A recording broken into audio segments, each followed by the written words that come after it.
Allô? Allô? Ouais, c'est moi. Ah, ça va? Ça va? Ouais, cool. Bon, t'as vu ce qui se passe là? Tout le monde en parle, hein? Ah non, de quoi tu me parles? Attends, tu rigoles quoi? À la radio, à la télé, les journaux, tout le monde en parle. Ah, le truc! Mais oui, ce matin, je suis allée au pressing, mais attends, mais tout le monde en parle. Ah non, c'est faux, tu sais que j'ai eu le truc en ligne là, il est Non. à fond dessus. Ah oui, oui, Arrête. il en parlait aussi. Lui aussi, il en parle. Ah oui, lui aussi, il en parlait. Si lui, il en parle, ça veut dire que tout le monde en Ah parle. non, non, mais c'est un truc, c'est énorme. C'est énorme, je le crois pas. Tout le monde en parle! Inévitable. Tout le monde en parle, non? Amis du samedi soir, bienvenue sur le plateau de Tout le monde en parle. Vous connaissez le principe, tout le monde en parle, alors tout le monde en parle. Vous connaissez Michel Leb, le voici.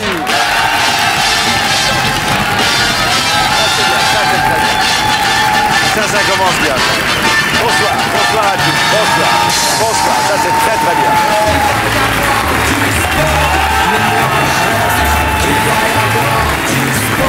Allons-y.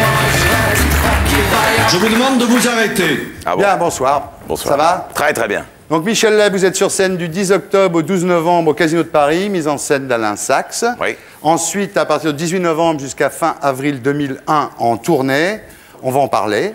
On va parler de vous, au-delà de votre caricature médiatique. On va essayer de savoir qui vous êtes vraiment. On y va.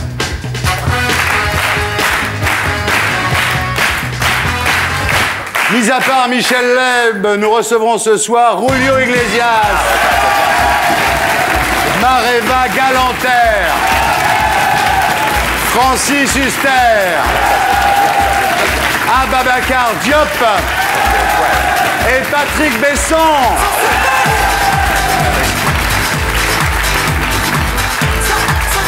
Ça c'est Paris. Voilà, donc vous connaissez bien. l'émission. Ah oui, il y a du monde là. Vous ne il va y m'avez pas avoir du confondu sport. avec Iglesias. Pardon? Vous ne m'avez pas confondu avec Faites-moi Iglesias. Iglesias pour voir si des fois il venait pas. Non, mais moi non plus, je n'ai pas changé. Toujours les mêmes sourires figés. Non, non, c'est bien. Bon, mais c'est bien, comme ça, s'il vient pas, vous êtes là. c'est Ok, déjà, j'assure hein. la mission, vous inquiétez On pas. est déjà, j'en ai deux pour le président. Alors, vous connaissez cette émission, Michel, c'est très simple. Chaque semaine, avant de commencer l'émission, on regarde le best-of de l'émission précédente. Ça s'appelle Tout le monde en a parlé, donc pour les gens qui ont raté, parce que ça arrive, les gens qui ont raté l'émission précédente. Magnéto, Serge. Vous avez arrêté de vous droguer, on peut le dire. Je crois que ça fait une semaine là maintenant que vous n'avez rien pris, non? 24 heures. C'est bien. Parce que j'ai un... Ah oui, vous avez un patch anti-héroïne. Voilà, Le exactement. nouveau patch, oui, d'accord, ouais. C'est bien. Héros ça. à gauche et coke à Et droite. la ouais. coke. Ouais, ouais. D'accord. Et le crack juste là derrière. Première tentative de suicide. Putain, alors ça, jamais je ferais ça. Pardon, Ah bon? je suis grossière, mais... Pourquoi? Bah, Vous n'avez jamais essayé de vous suicider, vous? ah non, jamais. C'est Tu marrant. sais que le Nutella, ça tue quand même.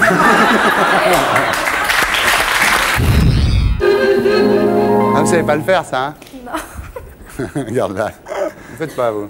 Mais moi j'ai très petits bras donc Vous savez j'arrive. que c'est très... non, mais vous savez que c'est très vexant pour moi, Mais ça. je vous en prie, mais j'ai très petits bras, je vais essayer, mais c'est très. Vous allez essayer. Oui. Un livre qui sort chez Michel Lafon qui s'appelle Tu préfères, trois petits points, à vie. Hein? Oui, c'est tu préfères Tu préfères, mais pour toute la vie. Faire sentir venir le danger ou sentir des pieds. Voilà, oui, c'est ça, voilà. Votre père, lui, c'était vraiment l'image d'Épinal. Il labourait, votre père. C'est la vie privée encore, là. Avec ça. des... Quoi? Revenons au sujet qui nous intéresse. C'est quand même un peu dur. Si on voulait nous Bon. bâillonner, on ferait pas mieux quand même. Bien. Alors, pardon, Laurent? Non, il me dit c'est un con. Je fais non, écoute-le d'abord. Ce prion, espèce de maladie de la vache folle, là. Maintenant, c'est plus seulement quand tu manges de la viande, c'est-à-dire que en baisant, tu peux choper un prion. Attention, s'il vous plaît. N'allez pas mentir à la France. Mais je Non, mens faut pas. quand même, dans ce cas précis, il faut faire l'amour à un steak tartare. Donc c'est encore. Le mot le plus con en amour, c'est merci, encore ou oui, oui. Ça dépend des jours, sans doute. Ah ouais. Bon.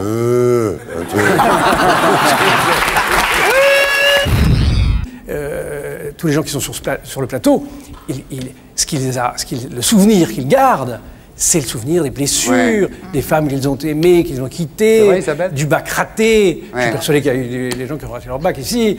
Non, c'est ça qui fait de la peine. Attendez, excusez-moi, j'en ai... t'emmerde, hein. Les équipes qu'on a. Gagné 6 millions de dollars. Oui, enfin, oui. Mais ça fait quoi, 30 millions, ça, non? Oui, mais si tu vois les putes, la drogue, ça va vite, hein. Ce qui est le plus sexy en vous? 6 millions de dollars. C'est toujours... Qu'est-ce que t'as dit, Lolo? 6 millions de dollars. Hein. Vous êtes bien comme mec. Et voilà, c'est reparti. On t'avait pourtant donné un traitement contre ces Ce que vous préférez dans le sexe? Le goût. Allez, vas-y, lâche-toi. Vas-y, il est tard. On me reproche de Je ne sourire vous quand ai il ne le jamais faut vu pas, sourire. Là, je vous vois sourire, ça me fait plaisir. Ah, moi aussi. Ah ben c'est réglé, c'est tout ce que je voulais, moi, finalement. Allez, générique fin. Voilà, c'était Tout le monde en a parlé, le best-of de la semaine dernière. Bon, Michel Leb, alors vous êtes imitateur, chanteur, humoriste, bref, showman, plus producteur, animateur de télévision, plus directeur artistique du festival de jazz de Nice, bref, doué. Polyvalent. Je préfère être polyvalent, oui. Vous êtes polyvalent. Alors, vous êtes un peu trop doué parce que finalement, en France, on chante toujours les louanges des grands showmen américains en disant ils sont formidables, Sammy Davis Jr., il sait tout faire, tout ça. Et en France, finalement, quand un mec sait tout faire, ça lui rapporte rien. Regardez Jean-Pierre Cassel, par exemple.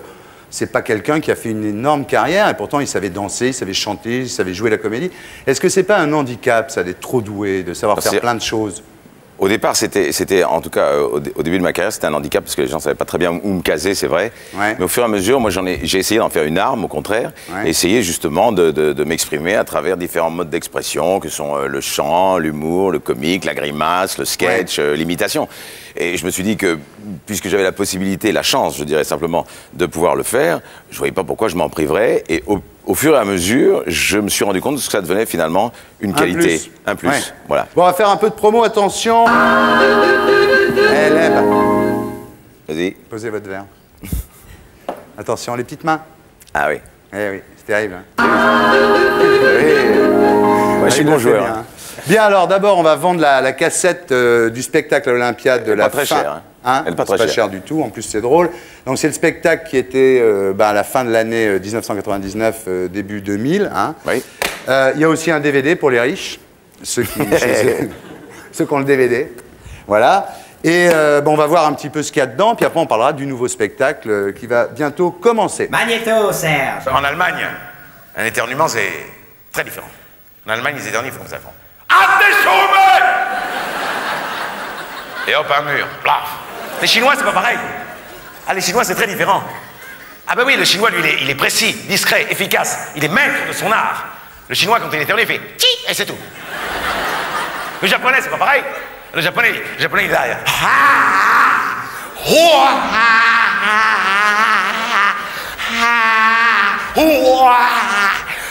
Et il conclut jamais. Heureusement qu'il y a le Chinois pour faire Chi, sinon c'est fini. Hein. Alors ça fait voilà. Ce qu'on appelle la complémentarité asiatique. L'anglais, lui, il n'éternue qu'à 17h. Il est là avec sa tasse de thé. Et alors, au moment où il va éternuer, tout le monde se pousse poliment. Et puis il arrive.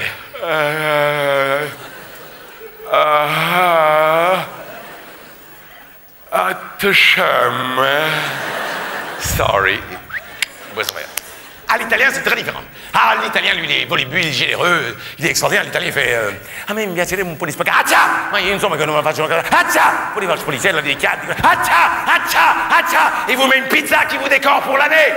Et l'espagnol? Ah, l'espagnol, il est magnifique. L'espagnol.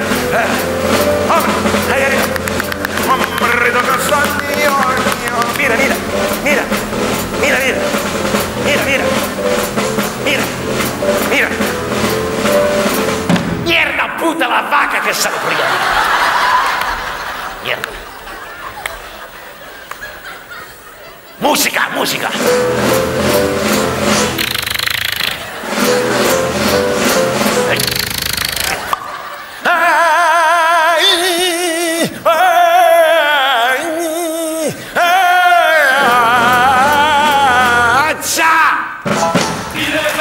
Michel Leb, la cassette de son spectacle à l'Olympia, donc voilà. Spectacle de la fin de l'année 1999 et début 2000, vous avez passé le réveillon là-bas. Alors votre nouveau spectacle, donc ça commence le 10 octobre jusqu'au 12 novembre au Casino de Paris, mise en scène d'Alain Sachs, donc. Et puis ensuite, après, vous partez en tournée le 18 novembre jusqu'à fin avril 2001. Alors, bon, vous allez en France, évidemment, en Suisse, en Belgique, jusque-là, je comprends, au Maroc, au Canada. Et aux USA, comment vous faites aux USA? Aux USA, il y a une partie du spectacle qui est traduite en anglais. Ouais. Et c'est vous qui parlez anglais? Moi, je parle anglais en partie, et tout le reste est très visuel. Tout ce qui est visuel dans ce spectacle peut se faire donc aux États-Unis. Et il y a une partie aussi du spectacle qui est jazzée, où il y a un hommage à tous les chanteurs de jazz américains. On va en parler. Et donc, à ce moment-là, je fais une espèce de mélange de tout ça pendant 1 heure et demie. Voilà. Alors, les auteurs, bon, il y a Dabadi, avec qui vous avez fait un sketch sur les restos à la mode. Jean-Yann, Molière, évidemment. Voilà, c'est ça. Bien, il y a Delanoë. Alors ça, c'est incroyable, parce qu'il a quel âge, Pierre Delanoë? Il a 80 ans. C'est un jeune homme qui a maintenant 80 et quelques années, et qui a écrit une chanson qui s'appelle « Il y a une boum dans le bar tabac d'en bas ». Il y a une boum dans le bar tabac d'en bas. Ah oui, c'est bien ça. Il y a une boum dans le bar tabac d'en bas. Il y a une boum, il y a une boum, il y a une boum dans le bar tabac d'en bas. Ça sonne bien. Hein. C'est très sympa, oui. C'est interactif avec le public, c'est-à-dire qu'au départ, tout le monde pense que ça va être très facile, et ça se complique évidemment parce qu'on rajoute un mot à chaque fois, et ça, c'est l'intérêt de la chose. Alors, il y a 2 sketchs en référence à la blague, hein, qui est l'essence même de ce métier. Vous savez que nous, ici, on fait le championnat de France de blagues. C'est-à-dire que les gens nous envoient des cassettes, on a commencé à en recevoir, ils se filment, enfin, ils se font filmer par leur femme avec leur caméscope ou leur voisin avec son DVD. Ils nous envoient vous nous envoyez les cassettes à l'adresse qui est indiquée en bas de l'écran pendant que je parle. Et les meilleurs sont diffusés et les meilleurs des meilleurs viendront les raconter en plateau. Alors, votre femme dit que vous êtes anxieux et que 48 heures avant une première, vous ne dormez pas. Vous voulez vous décontracter un peu, là? Allez-y, ouais. Mettez vos doigts comme ça. C'est très bon. Je suis complètement liquéfié.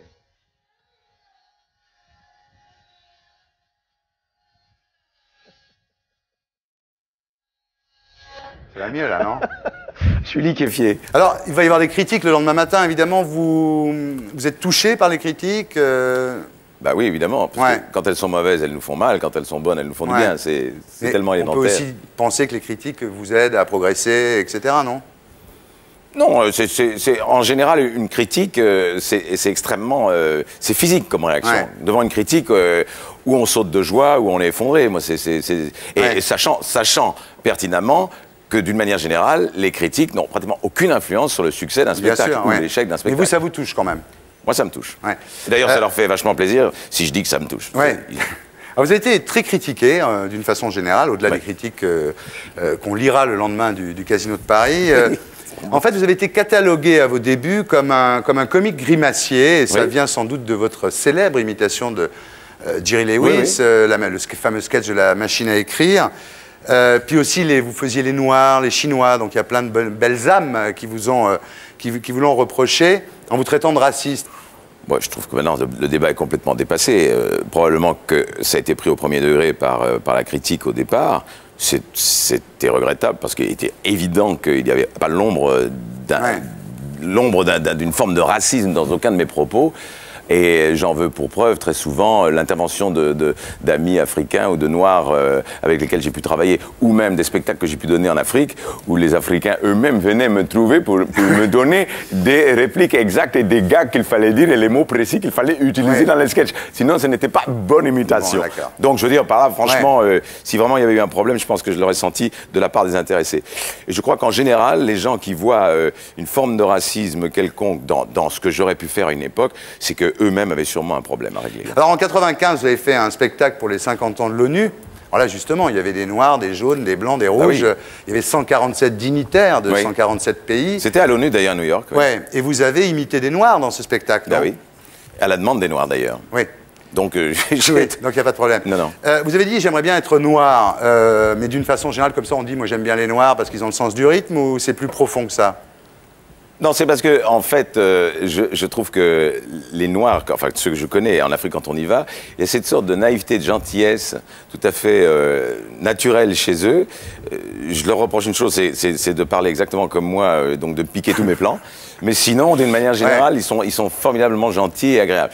Bon, et en dehors de ça, en dehors, comme vous le dites, le sens du rythme, la pulsation, le goût du jazz, etc., ça c'est vrai que les Noirs sont absolument imbattables. Alors, vous avez été influencé par Jerry Lewis, on l'a dit, et puis vous êtes allé le voir. Alors vous, c'est incroyable parce que c'est le 23 avril 72, donc c'est le jour de votre anniversaire en plus. vous débrouillez, vous allez voir le show de Jerry Lewis tous les soirs. Je me fais passer pour un journaliste belge d'abord. Ouais, et vous avez fait l'accent belge alors? Naturellement, hein, j'étais salé, je m'appelle Gérard Poirot, hein, je viens ici pour un interview. Génial. Et le mec m'a dit rentrez. Ça Il aide. m'a même pas demandé mes papiers, rien, c'était Ouais. super. Et donc un soir, vous arrivez à vous infiltrer dans sa loge et vous le suppliez de venir voir un court-métrage qui s'appelait À tout hasard, que vous aviez tourné. Et il est venu le voir. Il est venu le voir, oui, effectivement. Il a trouvé ça bien? Et il a trouvé ça pas mal, c'était difficile. Bon, il était très bien élevé, hein, très bien élevé, Jerry Lewis. Très gentil, il m'a donné 2-3 conseils techniques et grâce à ça, j'ai continué à tourner quelques courts-métrages par la suite pour le plaisir et puis voilà. Et après, il est venu me voir dans une boîte où je passais à Paris. Et alors, ça c'était le 23 avril 72 et le 23 avril, toujours votre anniversaire, le 23 avril 89, vous rencontrez Sinatra, ce qui est quand même pour vous effectivement l'idole absolue. Ah oui, oui, formidable. Oui. Et là, on découvre un petit peu, au-delà du comique, au-delà, on découvre l'autre Michel Leb, c'est-à-dire le jazzman. Magnéto, Serge. She gets too hungry for dinner at 8. She loves the theater, never comes late. She never bothers with someone she hates. That's why the lady is a tramp. Doesn't like nice games with barons and earls. One go to Harlem in eminent pearls. One dish to dirt with the rest of those girls. That's why the lady is a champ. She loves that free, cool wind in her hair. Life without care. She's broke, but it's old. It's California. It's cold and it's damp. That's why the lady, he's a tramp. Come on! Ouais, bravo! Alors ça, j'adore. Hein.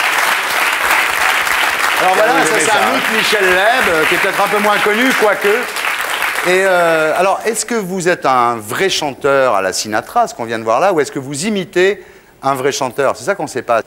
Oui, j'essaye d'imiter un bon chanteur. Parce que là, effectivement, Sinatra, c'est pas exactement ça. Ouais. Et, mais en réalité, j'aime tellement ça. Je vous assure, le fait de chanter avec un big band, ça c'est le Count Basie Orchestra. C'est génial. C'est quand une Count Basie, c'était bien sûr. Eh bien, c'est un sentiment extraordinaire parce qu'on est porté comme dans un 747 à, je sais pas, 10 000 pieds. Ça doit être très jouissif. Et c'est très, très jouissif. C'est un grand bonheur. Mais c'est vraiment, il faut bien se dire une chose, c'est que tout ce que je fais là, c'est vraiment uniquement pour le pied. Ce qu'on appelle le pied, c'est-à-dire, j'en fais pas une carrière. C'est en général ce qu'on fait pour le pied. Alors ça, c'était un autre Michel Leb, il y en a encore un, c'est le comédien qui a joué 12 hommes en colère à Marigny avec un certain succès. Pendant combien de temps ça a marché? Vous étiez en tournée avec et tout ça? 2 ans et demi, oui. 2 ans et demi, c'est énorme.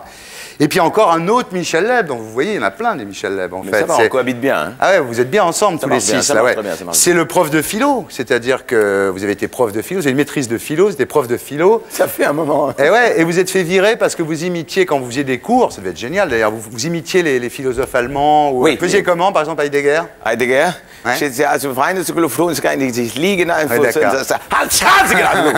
là, il se passait quelque chose d'assez tendre. Alors, vous avez été viré, il faut le dire quand même. Hein. Bah forcément, on ne peut pas continuer comme ça indéfiniment. Il n'y avait pas que ça, vous alliez souvent boire des coups au bistrot avec les étudiantes. C'est-à-dire que je donnais des cours particuliers. Voilà, d'accord, on a compris. Et évidemment, à un moment donné, ça... Mais en tous les cas, cette expérience de professorat a réveillé chez vous le comédien, parce que vous avez commencé très tôt, en fait, à 4 ans, vous imitiez Mussolini, parce qu'il faut dire votre mère était italienne, donc à 4 ans vous imitiez Mussolini avec le menton comme ça là. J'ai complètement oublié ça. Et à 10 ans vous alliez voir Molière à la Comédie Française, enfin vous avez été baigné là-dedans dès votre plus jeune âge, et quand vous avez été prof, vous étiez sur une estrade, peut-être pas une scène, mais ça vous a donné envie d'être comédien. C'est une manière de jouer la comédie, d'enseigner. Bien sûr. Si, si. Chez les Jésuites, premier prix de récitation, donc voilà, donc c'est vrai que vous aviez quand même il y avait comment on dit, un terrain favorable. Et vous avez eu un choc quand vous étiez petit, c'est que votre père est parti quand vous aviez une dizaine d'années, il est parti en Amérique, vous l'avez revu bien plus tard. Et ça a développé chez vous une sensualité très, très particulière, une sensualité hors du commun. Qu'est-ce qui va me sortir? Non mais c'est vrai, au plan morphologique. Non mais je sais.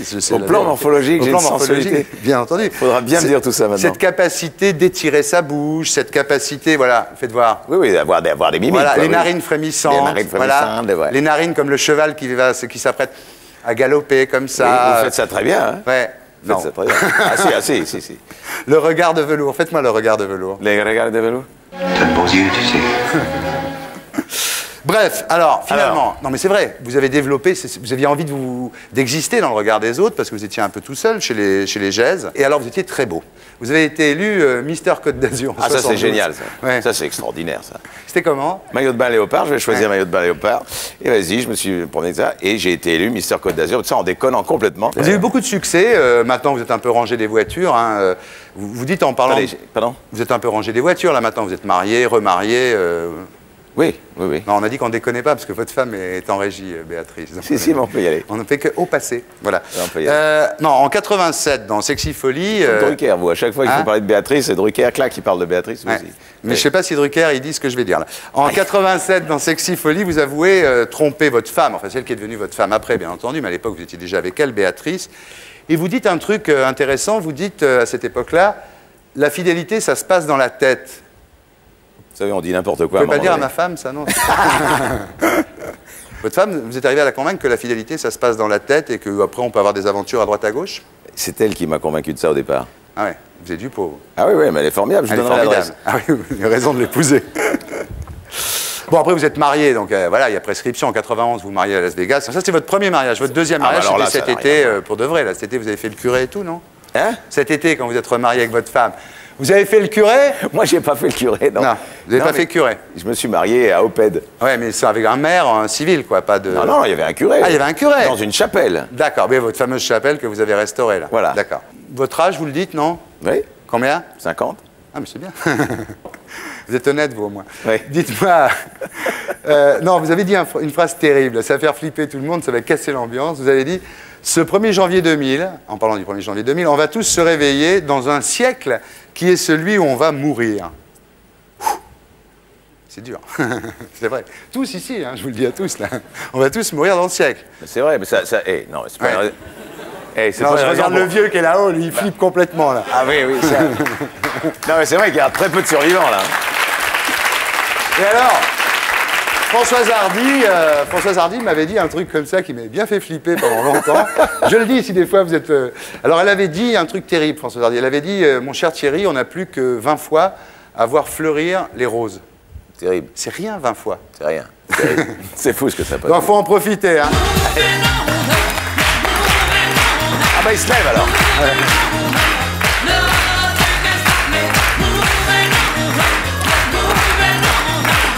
Je vous demande de vous arrêter. Je vous demande de vous arrêter.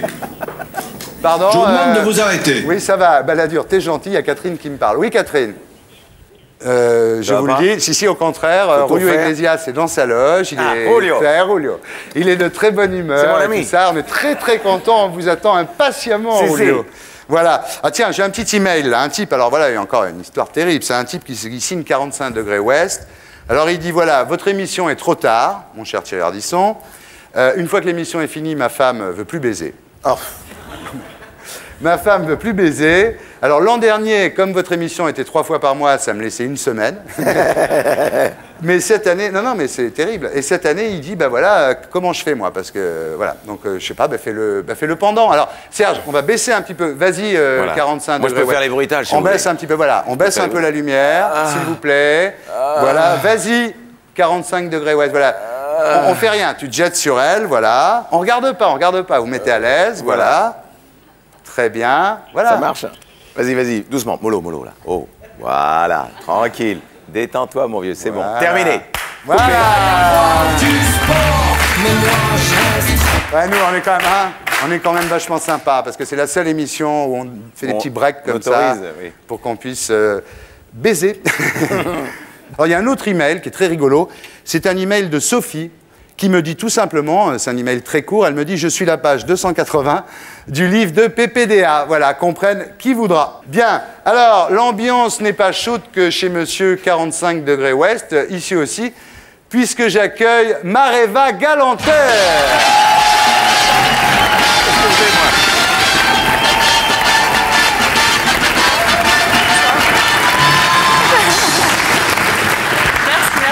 Oh là là là là là là là là là là là. Waouh. Bonsoir. Ah ouais. Bon, ça va, n'en rajoutez pas. Hein. Ah non, n'en rajoute pas. Alors, je vais vous dire un truc. On me reproche des fois, à chaque fois que je vois une fille un peu jolie, de lui demander ses mensurations, d'être un peu macho. Macho man. Eh ben non, avec vous, je ne ferai pas le macho-man pour une raison très simple, c'est que les mensurations des Miss France sont gardées secrètes. Ah, je savais pas. Bah si. Ah ouais, attendez. Non, attendez, Bon, il c'est faut pas très savoir ce que vous intéressant. voulez, hein. C'est vrai, non? Pendant un an. Peut-être. Pendant un an, jusqu'à la Pendant prochaine. un an, ah bon. Pourtant, le contrat est sur 2 ans, donc ça pourrait être pendant 2 ans. Bon voilà, donc je ne vais pas vous demander vos mensurations. Et tu on n'a pas besoin de les voir. Non, on n'a pas besoin de savoir les chiffres. On a une sorte de... Vous êtes adorable, Mareva. Spécial Mareva Galanter. Magnifique. Donc vous êtes né en 79 à Punaoua. Punaoua, en Polynésie. Alors vous êtes héritière par votre mère, on rigole pas ici, hein, d'une ancienne dynastie royale de l'île sacrée de Raiatea. Mine de rien. Hein. Alors vous savez ce que ça veut dire Mareva en tahitien? Vous savez, vous? Ouais. Ça veut dire immensité claire et lumineuse. Exact. Étoile filante, pour résumer. Ah non, attendez, c'est pas du tout la même chose. Là. Parce qu'en fait, il y a 2 dictionnaires de signification. Et donc, Mareva, dans un dictionnaire, on trouvera immensité claire et lumineuse. Et dans l'autre, on trouvera étoile filante. Vous préférez quoi? Étoile filante, ça va plus vite. C'est pas mal, étoile filante. Hein. C'est dur à rattraper. Oui, on vous le souhaite pas, être une étoile filante. Vous avez vu, donc, le jour où vous êtes invité dans cette émission, il n'y a pas n'importe qui. Il y a Michel Leb, qui est un des plus grands séducteurs français. C'est ça, oui. Bah oui. Oui, bien sûr, oui. Enfin, avant. Et avant de votre mariage. Avant mon mariage, oui. Et Julio Iglesias, qui n'est pas moins séducteur que Michel Leb. Donc, vous êtes contente? Ça va? Ça vous ira? Pour l'instant, oui, je suis heureuse. Pour l'instant, ça vous va. Bien. Magnéto, Serge. Miss France, 1999 et Miss Tahiti. Et sa première dauphine, Miss Paris.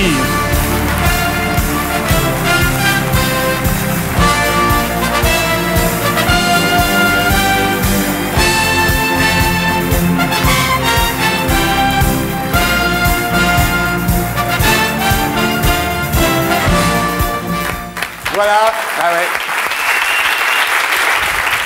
Il n'y a que des Miss France, mais on tape que dans la Miss France. Dites-moi, Madame de Fontenay, alors, vous la revoyez toujours?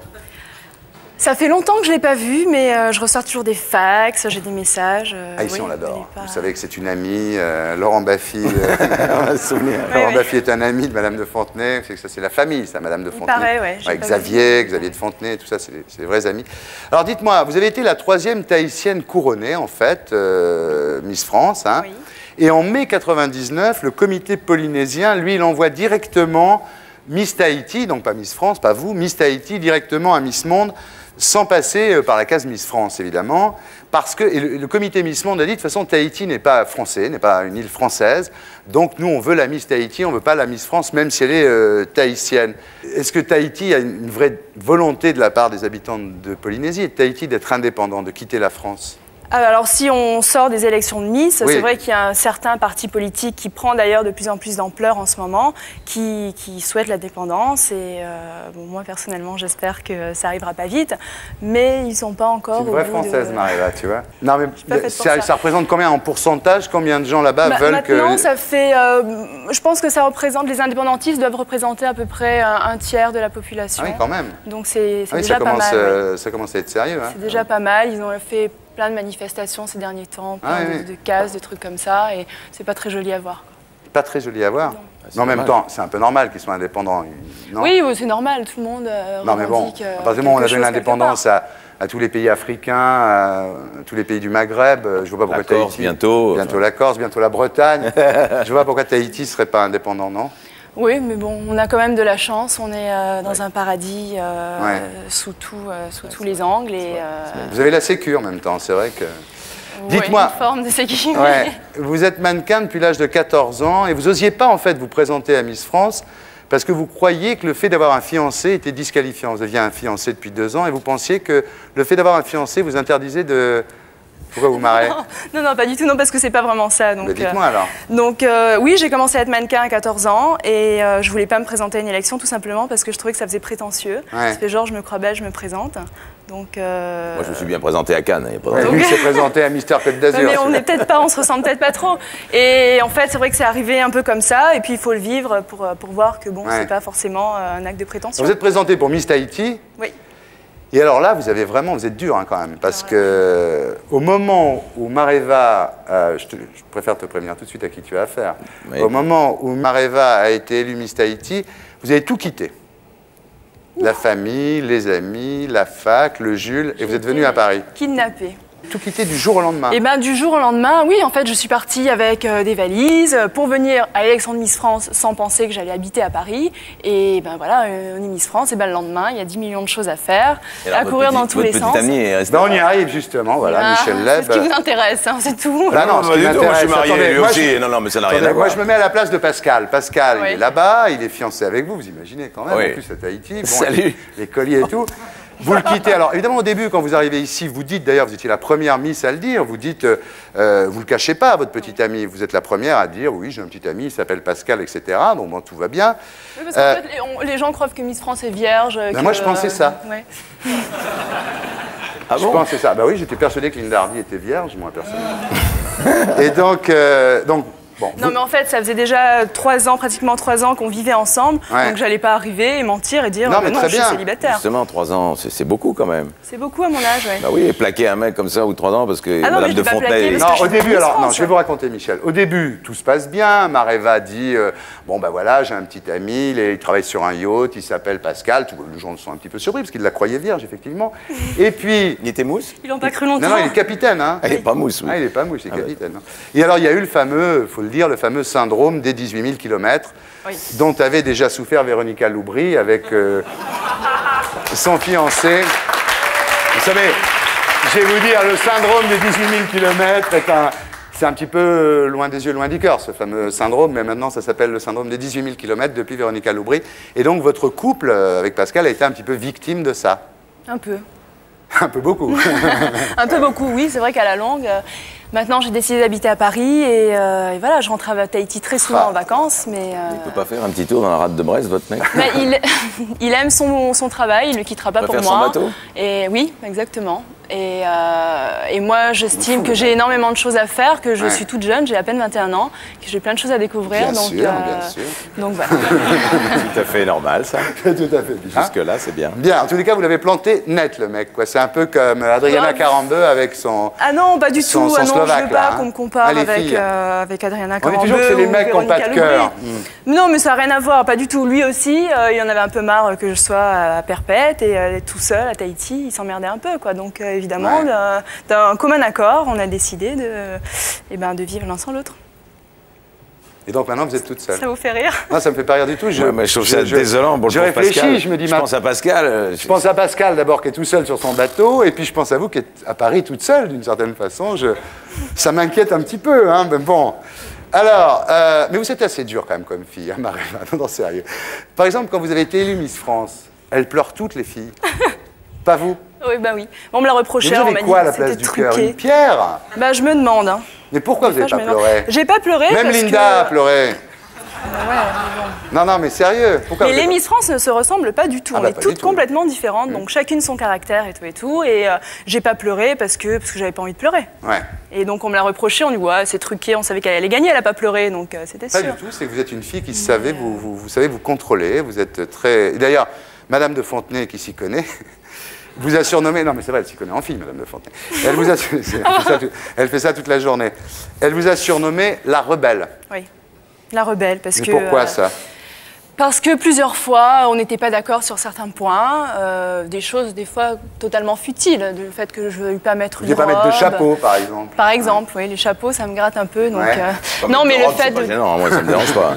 Non, mais je veux dire des grosses robes avec plein de paillettes et des plumes et tout pour aller dans une petite soirée. Bon, des fois, c'était un peu... Mais des choses toutes bêtes comme ça et des choses un peu moins bêtes, des histoires...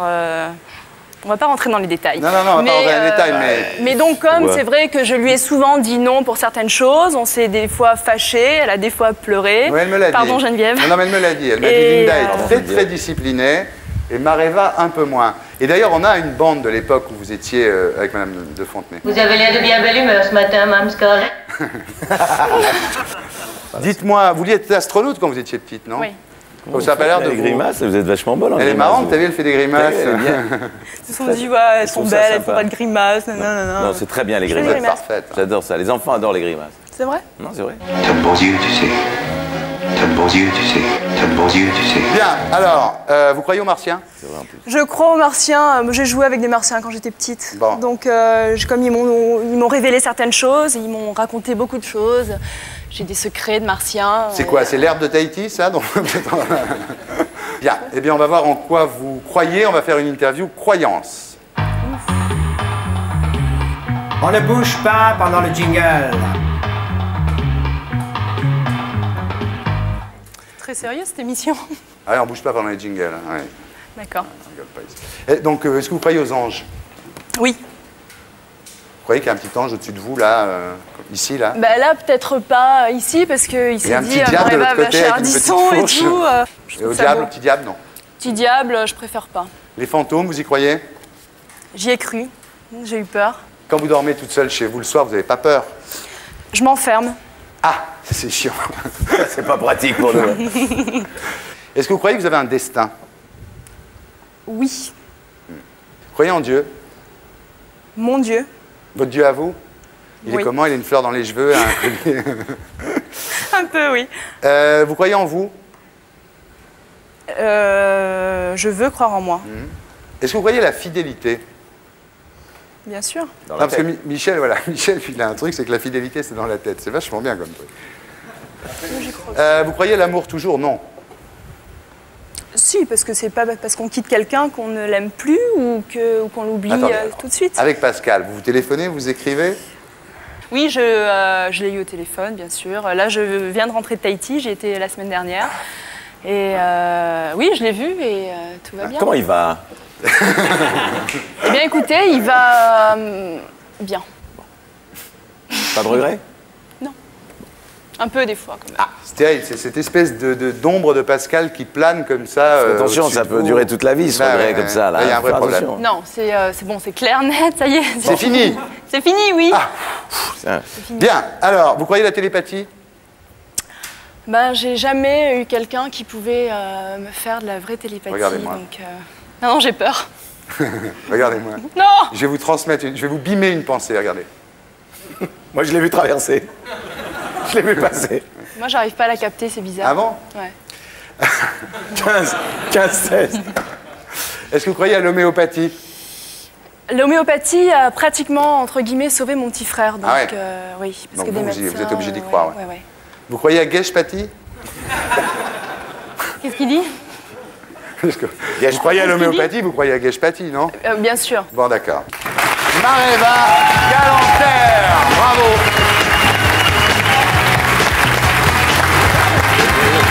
Voilà, on peut rallumer. On peut rallumer parce que j'accueille maintenant celui que nous attendons depuis le début de l'émission, votre sosie d'une certaine façon, Michel Leb. J'accueille Julio Iglesias.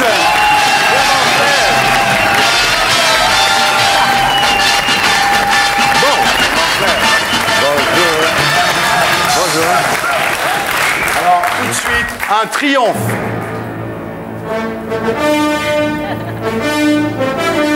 C'est un triomphe romain, Julio.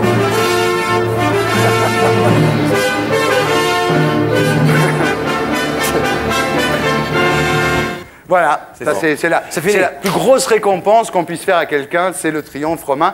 Et d'ailleurs, en parlant de ça, j'ai un email de Jonathan Elkoubi qui habite en Israël, qui nous regarde en Israël, qui me dit Thierry, tu dis toujours que c'est Ben-Hur. C'est pas Ben-Hur, c'est les 10 commandements. Tu as raison, Jonathan, ce sont les 10 commandements. Voilà. Alors, donc à côté de vous, Julio, une princesse tahitienne, une vraie princesse tahitienne. Quelle chance! C'est fait exprès, ça? Non. Michel Leb, qui a fait la première partie de votre spectacle à l'Olympia, et d'ailleurs, Julio, vous avez proposé... Que j'adore, c'est un très beau souvenir. Ouais. Vous vouliez l'emmener avec vous en Amérique du Sud, hein? Oh, il me prend tout le spectacle, lui. Et alors, pourquoi vous n'êtes pas parti en tournée avec Julio Iglesias en Amérique du Sud? Vous seriez une énorme star aujourd'hui. Mais c'est pas trop tard. Oui, mais là, ça aurait été encore... Pourquoi? Vous avez préféré faire la pub Bégon, c'est ça? La vérité, c'est qu'on était amoureuses. Exactement. Et on s'embrassait sur la bouche à cette époque-là. Vous savez qu'on est le 23 septembre aujourd'hui, c'est le jour de votre anniversaire. Oui. Voilà, votre cadeau. Oui, je vous l'avais pas dit, ça, Mareva. Vous êtes le cadeau de Rulio. Elle est belle. Voilà, bah oui, ça je sais. Moi, j'ai personne, là, je peux pas faire ça, là, je peux rien faire. Là. On vous connaît, hein. Non, mais il y a Francis Huster qui arrive. Ah, tu pourras lui faire ça. Lui gratter le menton un peu.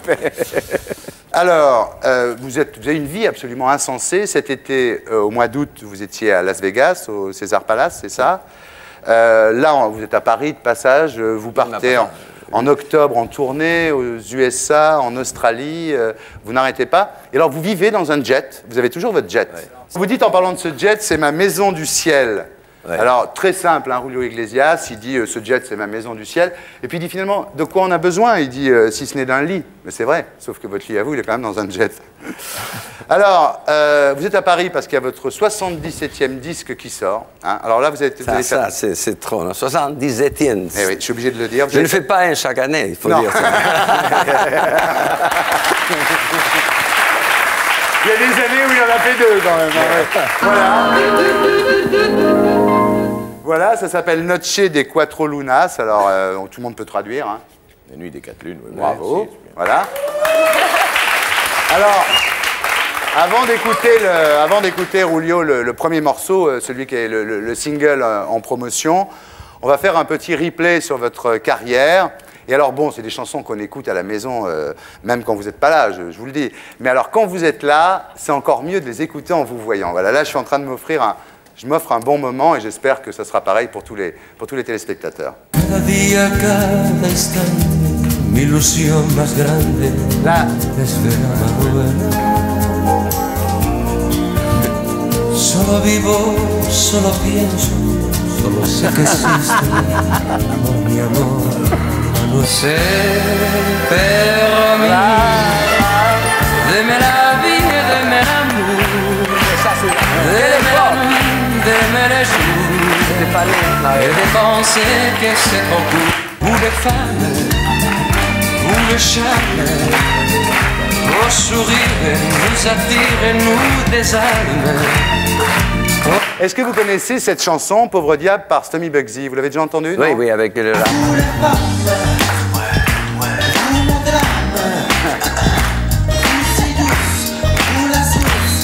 C'est bien, hein? Formidable. Bon, on continue, il y en a plein, là, j'en ai sélectionné quelques-unes, mais bon, enfin... Je n'ai pas changé, je suis toujours ce jeune homme étranger qui te chantait des romances, qui t'inventait des dimanches. J'étais très jeune, là.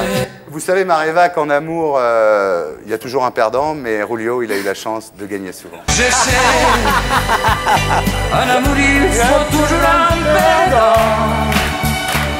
J'ai eu la chance de gagner souvent, et j'ignorais que l'on pouvait souffrir. Julio Iglesias, bravo! Bravo, Rulio! Bon, vous êtes une star, hein? Vous êtes une star. Je me demande si c'est pas lui qui vend le plus de disques au monde. Ah ouais, ouais. Combien vous avez vendu de disques jusqu'à maintenant? Oh non, non, non, on ne va pas parler de ça. C'est mon père qui... Mais mon père, il achète tous les disques. Ça ne vaut pas la peine de dire, parce que c'est mon père qui vraiment achète tous les disques. Ma mère aussi en achète beaucoup, donc elle a dû contribuer. Ouais. Et toi, tu acheté pas un disque de moi, tu n'as jamais acheté un disque de moi. Ma maman, c'est pareil. Parce que, tu sais, parce que maintenant, l'âge, ça n'existe plus. Tu sais que moi, par exemple, toi, on ferait un très grand couple. Ouais. Ah ouais. Parce que j'adore Tahiti. Ouais. Je connais très bien Tahiti. C'est pas pour moi, c'est pour Tahiti. Donc... Mais toi, tu es maman tahitienne et papa? Ma maman est tahitienne et mon père est russe-roumain. Alors bon, non, vous êtes vraiment une star internationale. Merci, merci Terry. Il ne faut pas dire parce que merci de tout. Le nouveau morceau de Rulio qui est extrait, qui s'appelle Gozar la vida. Ça veut dire quoi, Gozar la vida? Oh, Gozar, ça veut dire profiter de la vie. Profiter de la vie. Profiter de la vie.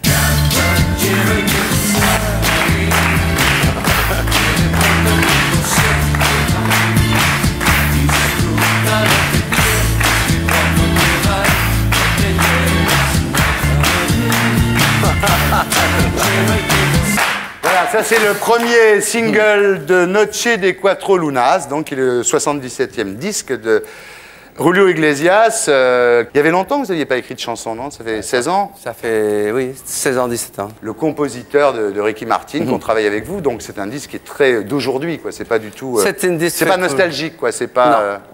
C'est un disque fait avec des gens qui ont une autre génération, qui savent beaucoup, qui ont beaucoup de talent, ils ont beaucoup de talent d'ailleurs, et qui m'ont aidé beaucoup. C'est ça, vraiment, qui m'a fait reculer un peu avec eux. C'est pas mal, j'aime bien. Alors on va regarder le clip donc de Gozar la Vida. Magnéto, Serge.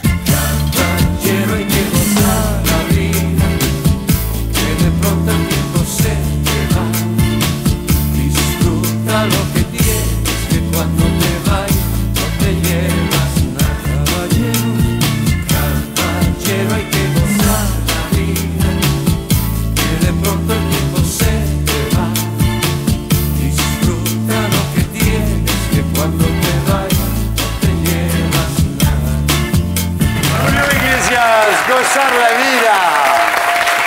C'est chaud, hein? C'est toi qui as choisi le clip. Tu sais, ce que c'est drôle, c'est qu'on pense que je connais les téléphones de toutes. Alors, Julio, on va parler un petit peu de votre légende, de votre vie. On va en profiter. La légende de Julio Iglesias.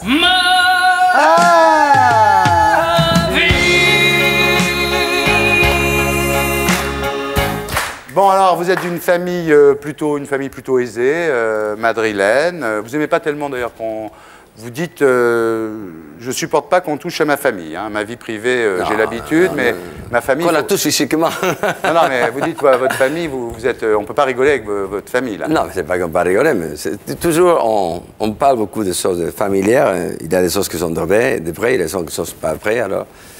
Mais de toute façon, j'accepte tout. C'est pas un problème pour moi, d'ailleurs. On va commencer par les choses désagréables, puis après on vous dira que des trucs sympas. Mais dis-moi. Truc un peu... Non, c'est vrai que pendant la période franquiste, votre père n'était pas pro-franquiste, mais il n'était pas non plus anti-franquiste. Votre père, qui était gynécologue à Madrid. Mon père, dans la période franquiste, il était gynécologue. Dans la période anti-franquiste, il était gynécologue. Aujourd'hui, il est gynécologue.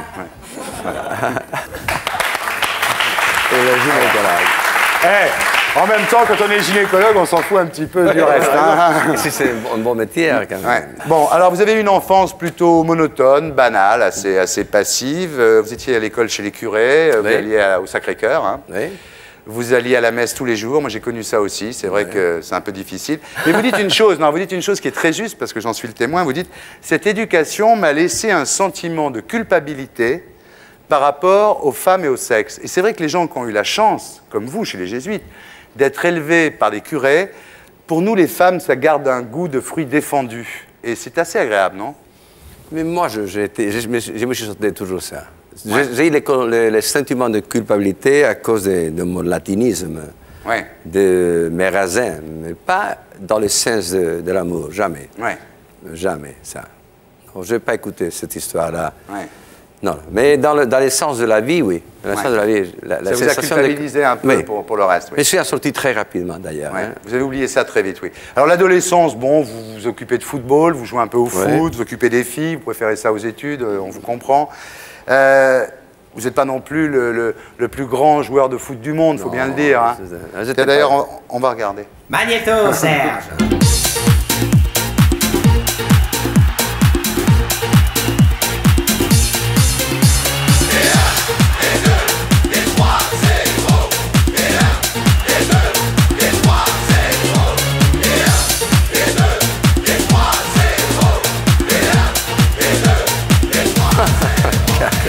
Julio Iglesias, donc à l'époque, vous essayez d'être joueur de foot. Parce que qui a sorti ça? D'où vient ça? Ah ben ça, vous savez, on se donne du mal. Hein. C'est pas en vente libre, ça, en ce moment. Hein. C'est dur à trouver. Et alors, vous avez 19 ans, pas encore 20 ans, et vous avez un accident de voiture en allant à une corrida un jour autour de Madrid. Et quand vous vous réveillez de cet accident, vous êtes paralysé, et vous avez même pire que ça, vous avez une tumeur dont on a peur qu'elle soit cancéreuse et qu'on traite au cobalt. Et puis vous êtes paralysé sur un lit, hémiplégique, et vous pesez 45 kilos à l'époque. Et d'ailleurs, vous avez toujours gardé des séquelles un petit peu à la fois psychologiques et physiques de cet accident. Vous dites les traumatismes sont toujours là. Ils sont toujours là parce que physiquement, toute ma colonne vertébrale, elle n'est pas solide. Alors il faut que je refasse la gymnastique. C'est ça qui vous oblige à faire de la gymnastique tous les jours, en fait. Tous les jours. C'est pas gentil, ça. Hein. Non, ça vous fait pas marrer du tout, ça. Hein. En plus, la prof de gym de Julio, c'est Miranda, donc son épouse, donc il peut pas y échapper, quoi. Ça serait un prof de gym normal, il pourrait toujours lui dire casse-toi, mais comme c'est sa femme, il est obligé de faire la gym. Donc il se marre pas du tout, Julio Iglesias. C'est la discipline, de toute façon, il faut la faire. C'est bien. C'est une bonne recommandation. On est d'accord. Alors, bon, en même temps, cet accident, c'était une chance parce que vous dites, avant cet accident, je me servais que de mon corps. Et puis, comme j'étais paralysé, j'étais obligé d'utiliser ma tête. Et voilà. Même aujourd'hui. Et j'étais idiot, je suis devenu intelligent, vous dites. C'est vrai, c'est vrai. Mais c'est pas mal, c'est des accidents qui ont un sens comme ça, qui ont vraiment la force physique. Il ouvre très yeux d'une façon différente, tu regardes les autres d'une façon différente, et tu apprends beaucoup de choses que tu jamais aurais appris à cet âge-là. C'est très bien. Vous avez découvert l'intériorité, c'est-à-dire vous avez découvert qu'il n'y avait pas que les filles et le football. Pas si profond, mais j'ai découvert beaucoup de choses très importantes. Bien, alors, pendant la convalescence, on vous offre une guitare, hein, et puis vous commencez, alors vous regardez la télévision, vous écoutez des disques, la radio, et vous commencez à essayer de faire les mêmes chansons. Et là, vous avez un don, effectivement, puisque très rapidement... Un petit don. Un petit don, quand même. Mais sérieux, en 68, vous avez le premier prix du festival de Benidorm, avec votre premier tube qui est La vie d'Assigue Igual. Hein. Et alors, en 70, donc pas longtemps après l'accident, finalement, enfin quelques années après, vous allez à l'Eurovision, vous représentez l'Espagne à l'Eurovision, et avec Gwendoline, et vous finissez 4e. Magnéto, Serge. Vous allez montrer ça? Recuerdo aquel ayer cuando estabas junto a mí, tú me hablabas del amor, yo podía sonreír, aún recuerdo aquel amor. Y ahora te alejas de mí. Julio Iglesias, Gwendoline, à l'Eurovision 70 alors. Tu avais déjà une manière extrêmement sensuelle de tenir le micro, qui était tout à fait extraordinaire. Ouais, je l'ai passé pour non, tout je sais pas que tu le faisais avec le micro. Comment il fait? Faut que j'apprenne à tenir le micro. Regarde comment il fait, va te montrer comment il fait. Montre comment tu tiens. Le microphone, c'était une histoire très sexuelle d'ailleurs. Voilà, alors, toi, tu le prends, tu la mets, tu continues, tu descends un peu. Quand il descend trop, tu le montes. Et là, c'est... Mais... Bien, donc en 72... Laisse-moi, je te raconte une petite histoire. Mais je vous en prie. Je rentre d'Eurovision, Amsterdam, je passe pour Paris avec le manager. J'arrive à la télévision française, on pensait au moins le recevoir, on va faire une chanson ici à la télévision. On tape vraiment. Dans les directeurs, c'est Julio, c'est mon enfant qui vient de chanter. C'est pas mon père, mais c'était mon manager. Il vient de chanter une chanson à Eurovision. Est-ce qu'on pouvait faire quelque chose ici en France? Julio, quoi? Ça, c'est vraiment un souvenir que j'ai d'ici, il y a 30 ans. On comprend pas tout, hein, ce qu'il dit. Je vais te dire, qu'est-ce qui passe. La première fois que je rentre à la télé... Moi, je te le refais deuxième langue. Je vais te le faire après, moi, comment il fait. Comment il fait, alors? Non, mais c'était un peu à un moment donné. Il est arrivé comme ça, il va dire... Et hop, il est terminé. Et alors maintenant, bon, bah voilà, votre succès est énorme. Il y a une dynastie Iglesias, c'est-à-dire que c'est un peu comme les Bourbons. Hein, Vous êtes monarchiste, hein? Oui, mais j'aimerais bien être espagnol. J'ai envie de me faire naturaliser espagnol pour avoir un roi. J'aime beaucoup Jean-Charles Ier. Moi aussi. Ouais. Alors donc, il y a Enrique, votre fils, qui a énormément de succès, Julio Junior. Alors, quand vous parlez de vos enfants, vous dites, oui, c'est vrai, je suis jamais levé à 6 h du matin pour les amener à l'école. Ouais, c'est vrai. Bon, vous le regrettez un peu, vous culpabilisez un petit peu? Non, Julio. pas. C'est une autre époque, c'est façon de vivre à cette époque-là. Ouais. Ils ont très bien élevé, ils sont formidables, ils sont de valeurs formidables, ils sont de succès de rêve. Oui. Je ne m'inquiète pas, je ne suis pas coupable, ils sont terrés. Non, c'est vrai que quelle que soit l'éducation qu'ils aient eue, en tous les cas, ils ont un bon caractère, parce que les deux, aussi bien Enrique que Julio Junior, ont beaucoup de succès. Donc finalement, ils ont vraiment. Oui, ça sert à rien d'amener les gosses à l'école le matin, vous pouvez rester couché.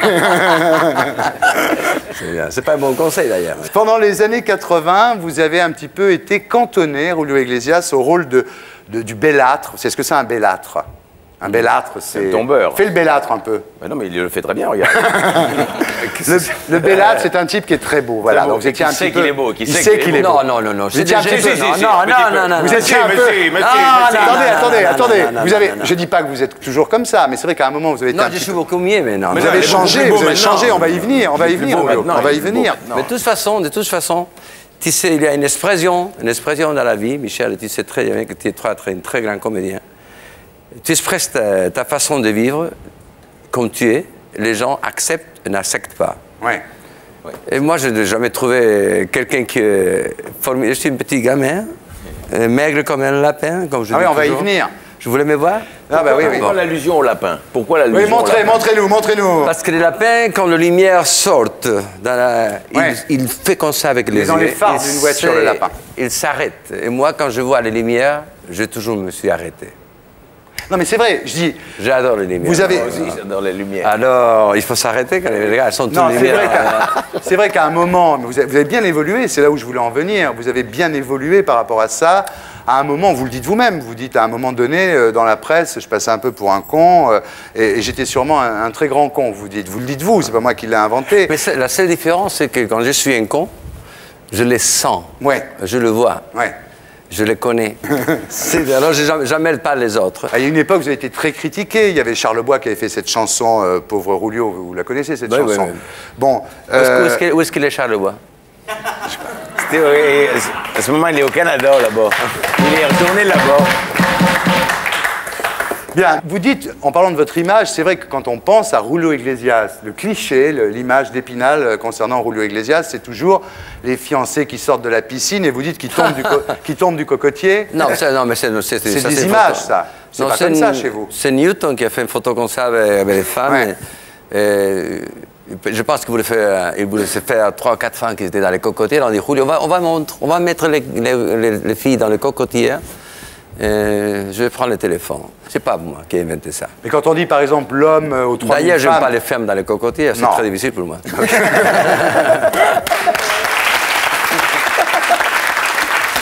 vrai, faut reconnaître quand même qu'il a un sourire. Moi, je ne suis pas homosexuel, Julio, je vous le dis franchement. Non, mais moi non plus. Mais je sais. Mais vous avez dommage parce que vous avez un sourire que vraiment... Marie-Va, on va les laisser tous les deux. Je crois qu'une idylle est en train de naître, là. Oui, donc effectivement, vous dites les femmes, les fêtes, les Ferrari, ça c'est mon image. Mais si Ferrari, jamais j'ai eu Ferrari. Voilà, si on connaissait ma vie, c'est beaucoup plus chiant. Et comme je disais tout à l'heure... Non, pas plus chiant du tout. Non, il ne faut pas dire ça parce que, aucun sacrifice, j'adore ce que j'ai eu. Il faut que je remercie toujours ce que j'ai parce que c'est formidable. Mais c'est vrai que vous faites quand même, il faut dire la vérité, vous faites quand même 1h30 d'exercice physique par jour, quoi. Ça, c'est la vie des chiens, oui. Ça, c'est dur, ça. Avec Miranda, elle a une baguette, un fouet, Miranda. Elle a la discipline, là. Et alors, donc, pour casser cette image, pour briser cette image que vous aviez avant, et vous avez eu raison de le faire, parce que là, on est beaucoup plus proche de vous, vous avez pratiqué ce qu'on appelle l'autodérision ou l'autodépréciation, c'est-à-dire que vous avez beaucoup de recul sur vous-même, beaucoup d'humour. Vous êtes capable, et c'est une grande qualité, ça, d'être capable de se moquer de soi-même. Par exemple, un jour, il y a un journaliste de Libération qui demande à Julio Iglesias est-ce que vous faites l'amour avant de monter sur scène? Il répond non, je me masturbe. Et c'est c'est vrai que venant de vous, c'est d'un seul coup, c'est drôle. Ou quand vous parlez de vous, par exemple, vous dites, c'était dans François, il dit je suis moche, je suis mal foutu, j'ai des jambes maigres. Vous avez des jambes maigres? Oui. Maréva? Tous, Maréva, tous. Non, ça, c'est pas la jambe. Non, vous dites que, alors quand vous êtes en maillot, vous dites je suis vraiment pas beau en maillot. Non, en maillot de bain, c'est dégueulasse. Ouais. C'est dégueulasse. Ouais, c'est ça, c'est terrible. Hein. Mais ça, c'est vraiment gagnant. Vous savez, quand on n'est pas bien foutu et on fait penser les autres qui étaient formidables, ça c'est des rêves. Oui, c'est ça qui est génial. C'est pour ça que c'est beaucoup mieux faire rêver les autres que rêver toi-même. Vous êtes très fort. Vous dites j'aime les femmes, mais je ne suis pas un Don Juan. Encore moins un Superman au lit. Alors là, c'est une vraie déception. Moi, j'imaginais que vous étiez une... Oui, parce que tu sais, avant, je faisais l'amour en position verticale, et maintenant, c'est fini. Alors, je pense que quelqu'un qui ne fait pas l'amour en position verticale, c'est pas un grand amant. Oui, ah oui, d'accord.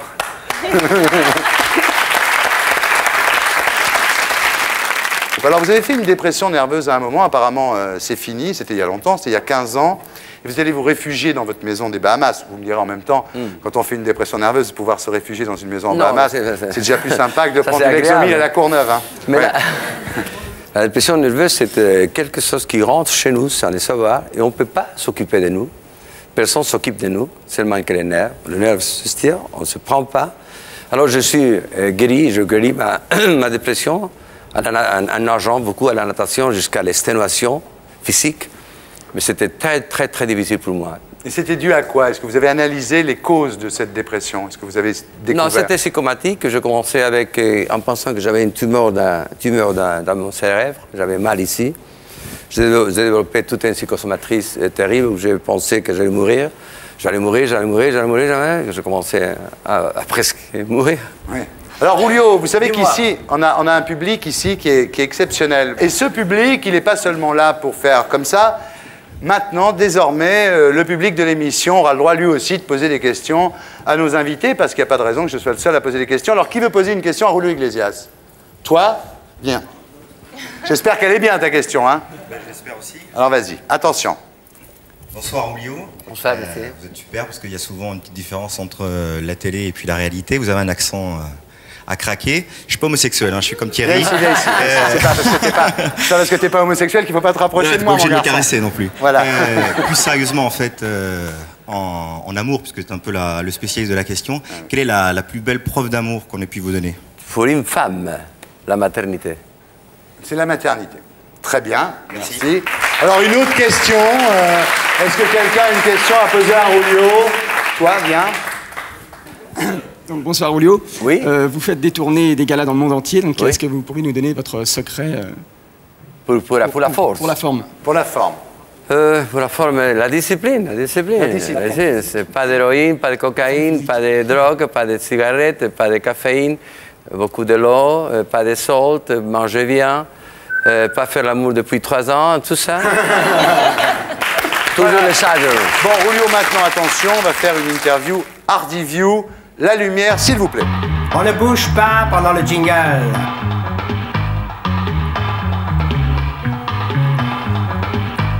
Voilà. T'as bougé, toi? Non. C'est bien. Vous vous dites quoi le matin? Le matin, vous vous réveillez, vous vous regardez dans votre miroir. Quelle est la première chose que vous vous dites en vous voyant? Merde. Ah ouais. D'accord. Quand on vous demande des autographes, vous écrivez quoi? Un abrazo. Julio, un abrazo means... un baiser. Comme ça. Ah, d'accord, c'est bien, il faut nous expliquer, d'accord.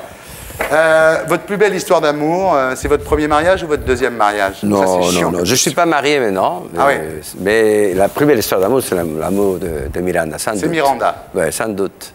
D'accord. Est-ce que vous seriez prêt à tout quitter pour le grand amour? C'est-à-dire là, vous tombez... Non. Non. Ah oui. Pas du tout. Pas du tout. Vous rencontrez une fille, vous êtes fou d'un... Ah, enfin, non. Elle a de la chance, Miranda. Rien à faire. Miranda, elle a du pot, Miranda. Miranda, si tu nous regardes. Quand avez-vous pleuré pour la dernière fois? Non, je pleure très souvent, moi. C'est pas un problème pour moi, je pleure. Au cinéma, vous voyez Titanic, vous pleurez? Ouais, moi aussi. C'est bien, on est des sentimentaux, Julio et moi. Vous changeriez quoi en vous? Si vous aviez une baguette magique, vous allez changer quoi sur votre physique?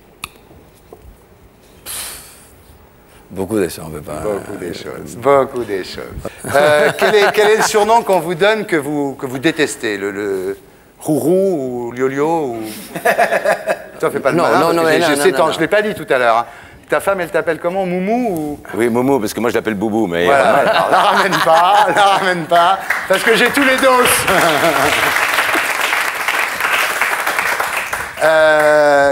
Question.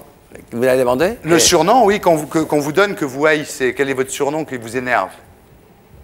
Chanteur de charme. Ah ouais. Ah bon, mais c'était pas un rocker quand même. Non, mais chanteur de charme, ça veut dire que tu charmes en chantant, tu chantes, tu charmes, tu ne chantes pas, tu ne charmes pas, tu charmes. Ah oui, d'accord. Alors qu'il faut bien le dire, Julio charme même quand il ne chante pas, ça c'est vrai. Quel est le péché qui vous tente le plus? Le péché que vous rêvez de commettre? Toujours l'infidélité. Ah oui.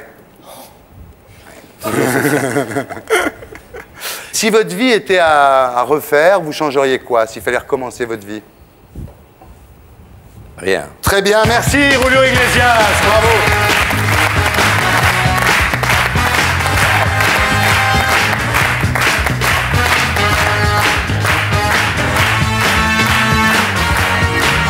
vous restez avec nous, Julio Iglesias. Donc Michel Leb, on va voir un petit échantillon de ce que vous allez donner sur scène. Okay. Magnéto, Serge. On dirait du Mozart. C'est splendide. Oh, Mozart, moi je sais pas si ça vous le fait à vous, mais moi ça me transporte 200 ans en arrière.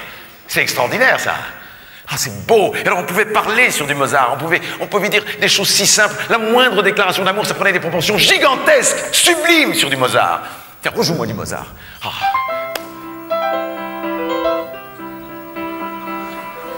Madame, lorsque dans la nuit noire vous m'apparûtes, le soleil caressant vos blonds cheveux châtains, trop ébranlé à l'idée d'un probable rut, notre cœur enflammé réveilla mon corps éteint. Qu'est-ce que c'est beau! Mais c'est superbe! C'est magnifique! Oh. Oui, madame, vous m'allumâtes. Et tandis que nous nous tâtâmes au beau milieu des tomates, je crois bien que nous nous rétamâmes. C'est splendide. C'est splendide. Mais alors, mesdames, messieurs, comment voulez-vous qu'une scène pareille se reproduise sur de la musique d'aujourd'hui? C'est pas possible. Tiens, fais-moi de la musique d'aujourd'hui. Ouais, ouais. Ouais, Thomas la taspé, elle choum la fameux. Oh. Oh ouais. Ouais, c'est pas une bebon, c'est une bombasse. Elle choum son moule, t'as vu ses boobs? Ah ouais. T'as vu comment je l'ai chauffée, elle? Elle m'a carrément cramé, ouais. Et s'il y a moyen de moyenner, je la bouillave dans la cave. Ouais, j'ai fait, moi, voilà. Michel Leb, bientôt, Casino de Paris. Bien, alors on va faire maintenant une petite interview psy que je vais vous faire à tous les trois, en fait. Hein. C'est pour connaître un peu mieux votre personnalité, celle de Mareva et celle de Michel Leb. Donc, est-ce que, première question, on peut baisser la lumière, s'il vous plaît? Ah oui. On ne bouge pas pendant le jingle.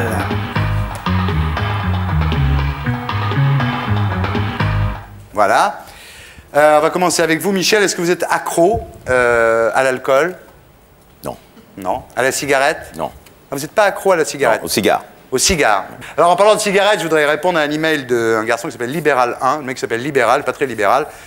Il me reproche en disant on fume sur votre plateau. Bah oui, moi les gens font ce qu'ils veulent, c'est vrai. Et puis que quand Darmon fume, si je l'engueule, c'est pas parce qu'il fume, c'est parce qu'il n'écoute pas Guy Forget. Voilà. Est-ce que vous êtes mytho? Comme tous les paranos. Vous êtes mytho? Mythomane? Peut-être, oui. Peut-être un peu. Vous? Moi, je déteste. Vous détestez les mythomanes? Ouais. Alors, il faut... ça va. Parano, vous êtes parano? Comme tous les schizos. Ouais. Est-ce que vous êtes parano, Julio? De temps en temps. De temps en temps. Vous avez peur, vous sentez que le monde entier est contre vous, ça vous arrive le matin? Quelqu'un qui a des problèmes psychomatiques, ouais, il est un peu paranoïque. Ouais. Et vous êtes parano, non? Ça m'est arrivé, mais quelques petites fois. C'est fini. Mais trop jeune pour l'avoir fait. J'ai pas autant de... Alors, Mareva, est-ce que vous êtes maso? Est-ce que vous aimez quand on vous fait mal? Ça dépend où. Ah, ça dépend où, dit Mareva. Ça dépend où et comment. Ça dépend où et comment. Mais vous n'êtes pas contre le principe? Moi, je l'adore, cette Mareva. Est-ce que vous êtes maso? Vous aimez quand on vous fasse mal un peu en amour? En amour, non. Est-ce qu'on vous mord, quand on vous mord, ça vous plaît? Non. Mais j'aime bien les mauvaises critiques, j'adore. Oui, j'ai appris beaucoup. D'accord. Vous êtes maso, sado, sadomaso? Je suis maso comme tous les sados. Ouais. Alors vous, tiens. Tu connais l'histoire? Non. Tu connais l'histoire du maso qui dit au sado fais-moi mal, le sado lui dit non, et l'autre lui fait merci. Ah, c'est génial, c'est une très bonne histoire. Est-ce que vous êtes exhibo, c'est-à-dire exhibitionniste? Est-ce qu'à Miami, par exemple, chez vous, vous promenez à poil avec juste un t-shirt, même si les voisins regardent, vous aimez vous montrer un peu tout nu? Non. Non, c'est fini. Ma vie sexuelle, ça serait fini, là. Oh non, ça je veux pas. Non, mais non. Je me promène. Pas exhibitionniste du tout. Dans la maison? Oui, dans la maison. Dans la maison, oui. Dans la maison, vous êtes tout nu? Pas dans les jardins, non. Ouais. Et vous êtes toute nue chez vous? Moi, ça s'appelle pas de l'exhibitionnisme, c'est que j'ai grandi toute nue et en maillot de bain. Oh là là. Non, mais parce qu'à Tahiti, quand on est enfant, on est tout le temps à la plage. Et vous êtes encore une enfant? Exactement. Bon. Est-ce que vous êtes porno? Comme tous les barjots. Comme tous les barjots, très bien. Vous êtes porno, si vous aimez les cassettes porno, vous regardez des films. Oui.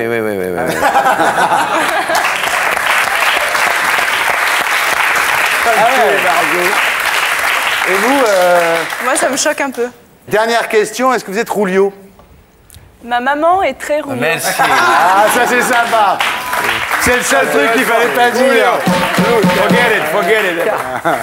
Mais j'adore ta Mais maman. non, parce que j'étais obligée d'être avec ma maman, donc du coup, on devient Roulio. Exactement. Ouais. Mais maintenant que tu me connais, tu vas devenir de plus en plus. Elle est très Roulio. Merci beaucoup. On va aller. Bien. Alors, vous restez avec nous. Il y a d'autres invités qui vont arriver. Que des séducteurs ce soir. Hein, vous, bien entendu. Michel Leb. Et le prochain, alors c'est un grand séducteur français. Vous êtes vraiment à la fête, Maréva. Voici Francis Huster.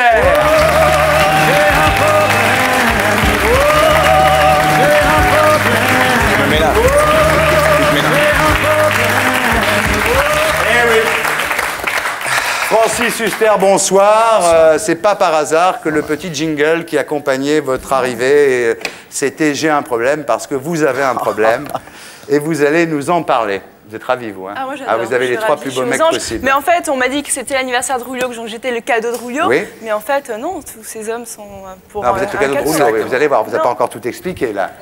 Vous êtes le cadeau de Roulio, mais attendez, c'est bien d'être le cadeau de Roulio. Moi, j'aimerais être le cadeau de Roulio. Je suis bien là, il y a des hommes charmants, donc je suis contente. Moi, j'aimerais bien être le cadeau de Roulio, mais c'est pas moi. Voilà. Alors, le milieu culturel, le petit monde, le microcosme parisien, hein, ne parle que de vos renoncements successifs. Donc, on va essayer de les regarder un petit peu précisément. Et vous allez vous expliquer, surtout, parce que c'est une émission où on peut s'expliquer. Alors, d'abord, le théâtre du Rond-Point. Vous deviez reprendre le théâtre du Rond-Point, au Rond-Point des Champs-Élysées. Il y a 30 ans que vous réclamez un théâtre. Et le Rond-Point est libre, ça y est, enfin, en juin dernier. On a un petit peu poussé Marcel Maréchal dehors. Le ministère vous a donné tous les engagements que vous demandiez, le ministère de la Culture. Et vous renoncez au théâtre du Rond-Point. Pourquoi, Francis Huster? Depuis 30 ans, effectivement, je cherche à diriger un théâtre pour pouvoir vivre une grande aventure populaire avec une grande troupe, avec des comédiens engagés à l'année. Bon, le projet du Rond-Point, il date de 1989, du temps de Jean-Louis. Ouais. Non, c'est pas d'hier. Et le problème, c'est que tout ce que j'ai posé comme possibilité, c'est-à-dire d'afficher, par exemple, des pièces 200 ou 300 représentations, d'avoir une vraie troupe payée à l'année, de pouvoir faire des tournées internationales, j'ai pensé que, à la fin du compte, et c'est pas du tout la faute du ministère, qui s'est très très bien conduit, c'était pas possible. Je pouvais pas réaliser ce projet-là. Ça, c'est la première chose. Donc ça ne correspondait pas à ce que... Donc j'ai choisi le théâtre privé. Très bien. Alors, ça, c'est la première chose, le théâtre du Rond-Point. Ensuite, vous dites, je vais racheter le bail du théâtre de la Madeleine à Simone Valère et à Jean de Sailly. 8-10 millions de francs, enfin, eux sont d'accord, on a trouvé un prix. Vous renoncez. Oui, c'est très simple. C'est parce qu'au départ, il s'agissait d'une vente de bail, et puis à l'arrivée, en fait, c'est une vente de société. Donc, que ce soit le théâtre de la Madeleine ou un autre théâtre, j'irai jusqu'au bout. Mais maintenant, j'attendrai d'avoir la clé. Bien. Et alors là, vous revenez sur scène à la Porte Saint-Martin, dans un rôle assez inattendu, un texte assez inattendu. Et une semaine après, vous renoncez. Donc, on va savoir, on va en parler. On va reprendre l'affaire pour nos amis téléspectateurs, pour Roulio, qui ne connaît pas toute l'affaire. Donc, on prend l'affaire dès le départ. Il y a un auteur qui s'appelle Octave Mirbeau, qui est connu surtout pour le journal d'une femme de chambre. Hein, c'est comme ça que les gens connaissent Octave Mirbeau, qui a été mis en scène par Louise Buñuel au cinéma. Hein. En fait, c'est un type un peu bizarre, Octave Mirbeau. Au départ, il était à l'extrême droite, il était antisémite, etc. Et puis lui aussi, il a renoncé à ses engagements politiques, joliment. Ah, oui. Et il est devenu ami avec Émile Zola, il est devenu franc-maçon, il est devenu Dreyfusard, alors qu'il était anti-Dreyfusard. Il a commencé à dénoncer l'horreur humaine, la saloperie de la vie, la monstruosité de la société. Vous aimez beaucoup cet auteur, Octave Mirbeau. Vous décidez d'adapter ses contes, des petits contes qu'il a fait. C'est un spectacle, un one-man show qui s'appelle J'adore la vie. Là, je raconte pour les gens qui ne savent pas. Donc, vous faites Octave Mirbeau en 20 sketchs, hein, J'adore la vie, au théâtre de la Porte Saint-Martin. Vous comparez Mirbeau, vous dites c'est comme Coluche, c'est comme Bedos, c'est comme Fernand Reynaud. Et vous, alors surtout, bon, ça c'est une chose, mais surtout... Francis Huster, qui est un petit peu comme vous, comme Michel, un séducteur, c'est un héros romantique, Huster. Bon. Et là, il décide de faire rire. Et vous voulez devenir un acteur comique, comme Serrault, comme Poiret. Vous voulez plus être un jeune premier. Vous dites, je ne serai plus un un vieux jeune premier. Fini Hamlet, fini Lorenzaccio, fini Cyrano, fini Alceste. Je vais être De Funès. Voilà, Francis Huster. Vous voyez l'histoire, hein, quand même, grave. Je ne sais pas ce que vous aviez fumé ce jour-là, mais bon. Francis Huster qui déclare à toute la presse, alors que c'est notre héros, enfin Gérard Philippe, on vous l'a dit 1000 fois, mais enfin vous êtes notre Gérard Philippe d'aujourd'hui. Et il dit, je vais être Fernandel, je vais être Robert Lamoureux. C'est le coup de poker, c'est le tournant comique de ma carrière, dit Francis Huster. C'est la chance de ma vie, je vais casser définitivement mon image. Oui. C'est fait. Oui.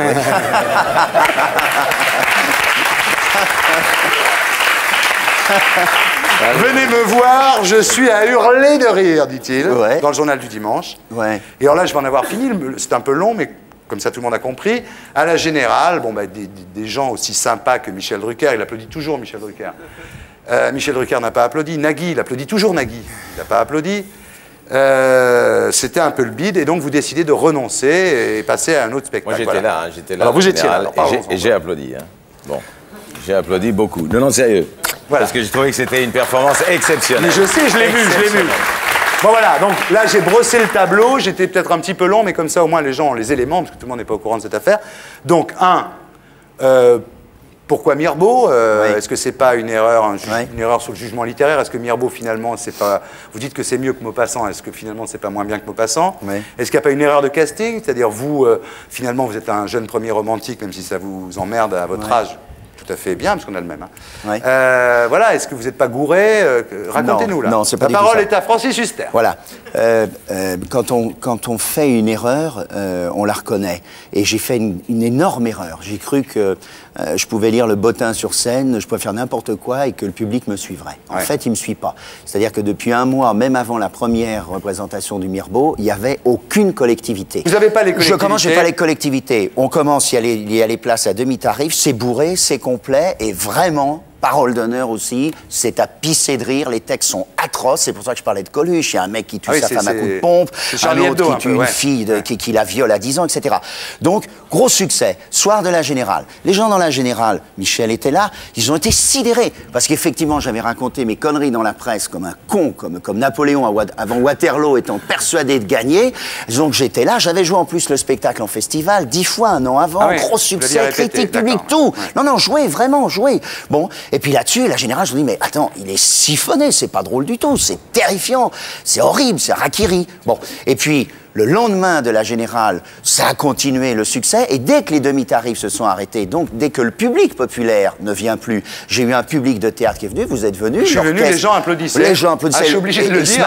Les gens se sont marrés, non, bien sûr. Et vous avez eu 5 rappels.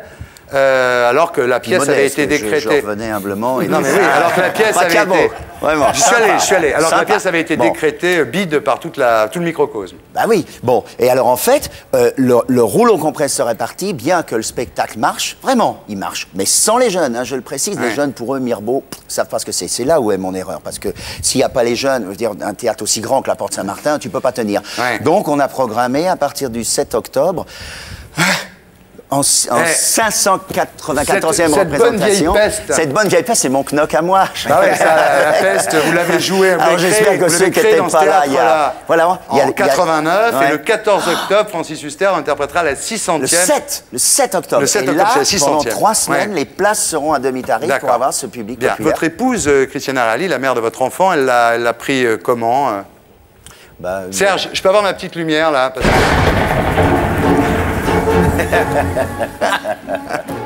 Alors c'est la question qui tue, Francis Huster, et pas la question qui fâche, comme disent certains copieurs. C'est génial, c'est Hitchcock. C'est au sujet de J'adore la vie. Christiana vous a dit quoi, franchement? Elle vous a dit, quand elle a vu le spectacle, elle vous a dit quoi? Donc j'étais complètement con, elle l'avait vu en festival, elle avait trouvé ça formidable. Comme un crétin, j'ai fait 3 erreurs. Le soir de la Générale, il y avait un micro, avec une réverbération dans la salle, c'était épouvantable, on avait l'impression que je parlais devant, derrière. En plus, elle m'avait dit de me méfier de tous les sketchs de paysans, j'en ai 3 ou 4. C'est vrai que vous patoisez pas mal. Hein. Oui, je jouais de Categlio et des trucs comme ça. Alors ouais. Voilà, au bout de 2, on en a marre. Et puis la troisième chose, c'est qu'effectivement, j'aurais peut-être dû commencer la trilogie avec la peste au lieu du Mirbeau. Mais par contre, elle a trouvé que j'avais des couilles d'arrêter. Ouais, mais elle n'était pas très chaude pour le spectacle. Ah non, non, non. Elle le trouvait très très bien. Elle trouvait que c'était de la folie. C'était trop risqué. Donc elle vous aime. On rallume. Christiana Reali. aime Francis Huster. Bien. Genre, et elle, par contre, elle fait un succès. Ah oui, avec la chatte sur un toit brûlant, c'est énorme. Magnifique. C'est énorme. Magnifique distribution, tout. Ben, on l'attend Les d'ailleurs, anciens et vous pouvez lui dire, hein, Christiana, on vous attend. Il paraît qu'elle a un petit peu peur de moi, alors je vous le dis, Christiana, je suis un mec vachement sympa. C'est vrai. Bien. Alors maintenant, pour vous réconforter un petit peu, Francis Huster, après tous ces problèmes que vous avez eus, mais enfin ça va, parce que la peste qui commence, et ça on sait que vous... Je vais vous faire une interview cire-pompe. On ne bouge pas pendant le jingle.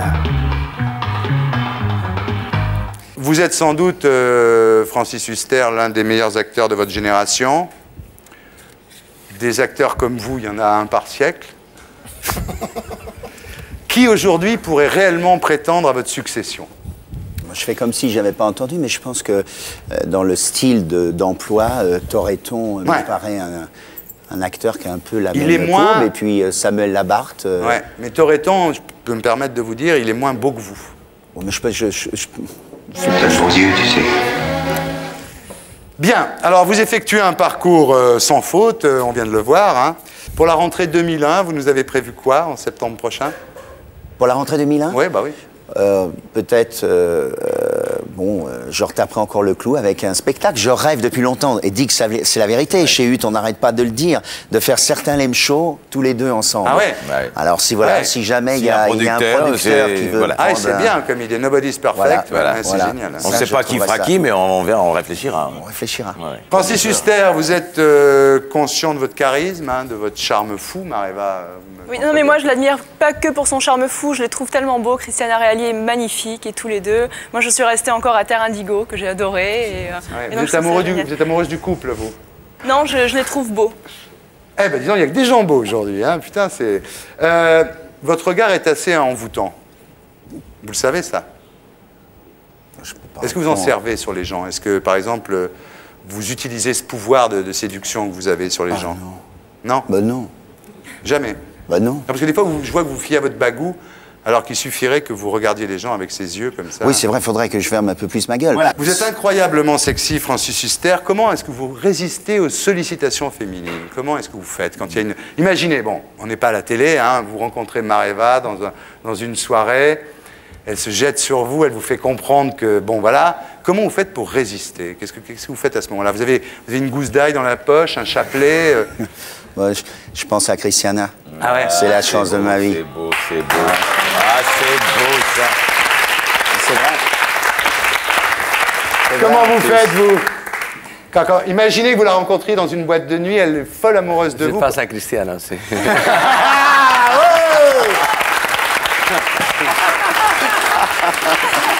Bravo.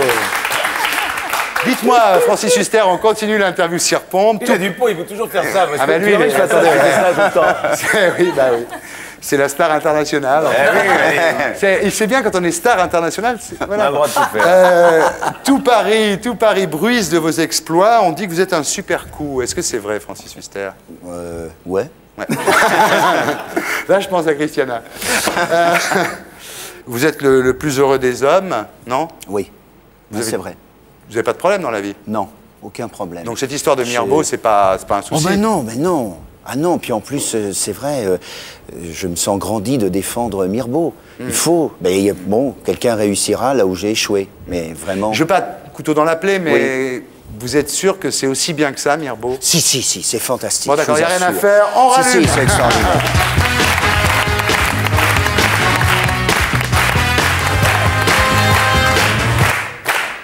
Merci Francis Huster. Merci beaucoup. Donc à partir du 7 octobre, c'est ça la peste? Voilà, donc la peste de... Alors là, vous restez avec nous. Hein. Je reste avec vous, puis je veux juste dire un mot sur Julien l'apprenti, qui a été écrit par Jean-Claude Grimbert et qui est réalisé par Jacques Ottmesguin et qui va passer sur une chaîne... Ah, sur Arte. Voilà, et vous jouez après dedans. Sur France 2. Et vraiment, il y a des acteurs magnifiques. De toute façon, on adore Grimbert, l'atelier, tout ça. C'est un mec qu'on aime beaucoup. comme le dernier métro, c'est bouleversant. On aime beaucoup Grimbert. Voilà. Julio, quel est pour vous le maître du monde de la semaine? Quel est l'homme le plus important cette semaine? Je pense que cette semaine, c'était très important pour la famille américaine quand Clinton et sa femme, ils ont retiré cette culpabilité des affaires de White. Ça, c'est très important pour les Américains. Vous vous sentez citoyen américain maintenant? Non, pas du tout, non. Bon, à Miami, en plus, il y a beaucoup d'Espagnols. Non, c'est pas ça, mais je suis un Espagnol. Vous avez toujours un passeport espagnol? Bien sûr. Non, j'ai deux. Des deux nationalités, d'accord. Non, les deux passeports espagnols. Pourquoi? À gauche et à droite. Et en cas que je perde un, je l'autre. Ah d'accord, je croyais que c'était pour l'âge. Quel est pour vous le maître du monde de la semaine? Le maître du monde, allez, c'est Anelka qui a mis un but splendide avec le PSG. Mais je dis ça parce que lui, il adore le foot. Il a été joueur et tout. Alors. On a bien perdu, nous, avec Anelka. J'ai pas compris. Il jouait. Ah ouais, c'est vrai qu'il était chez vous, Anelka, puis il a rien foutu là-bas. Il nous manque maintenant parce qu'on n'a pas. On en a besoin d'un. Bien sûr, mais ici, il marche bien, Anelka. Il marche pas bien. Donc vous, c'est Anelka, vous, c'est Clinton, vous, le maître du monde de la semaine? Moi, c'est. Enfin, ce sont les deux journalistes qui ont réussi à fausser compagnie au... Bravo. Madura et Le Garrec, bravo. Effectivement, magnifique.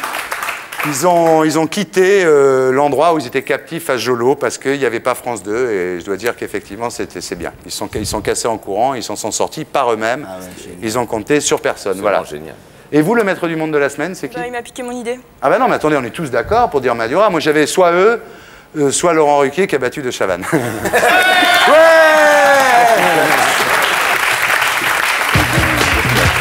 Voilà. Alors maintenant, j'accueille un ami, mais qui n'est pas seulement un ami, c'est aussi un excellent écrivain. J'accueille Patrick Besson, mesdames, messieurs.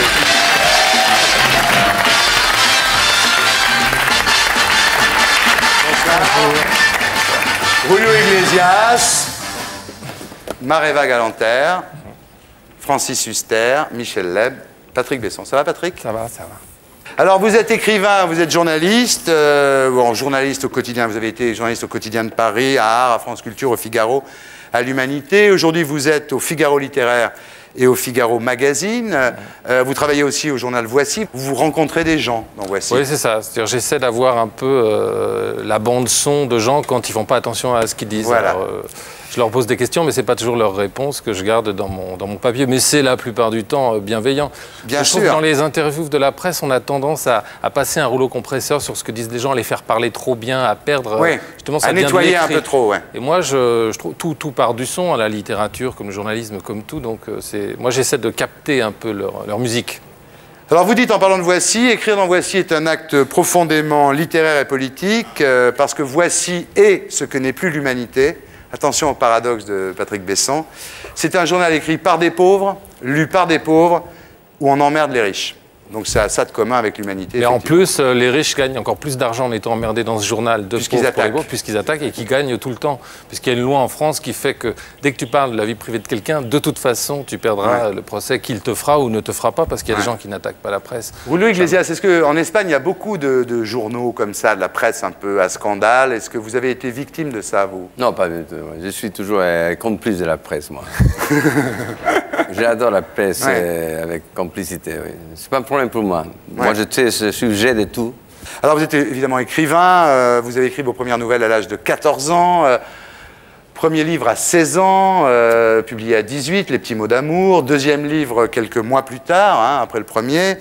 Et vous aviez déjà fini le troisième quand vous avez publié le deuxième. Enfin, c'est un mec très fort, c'est un mec précoce, quoi, intelligent.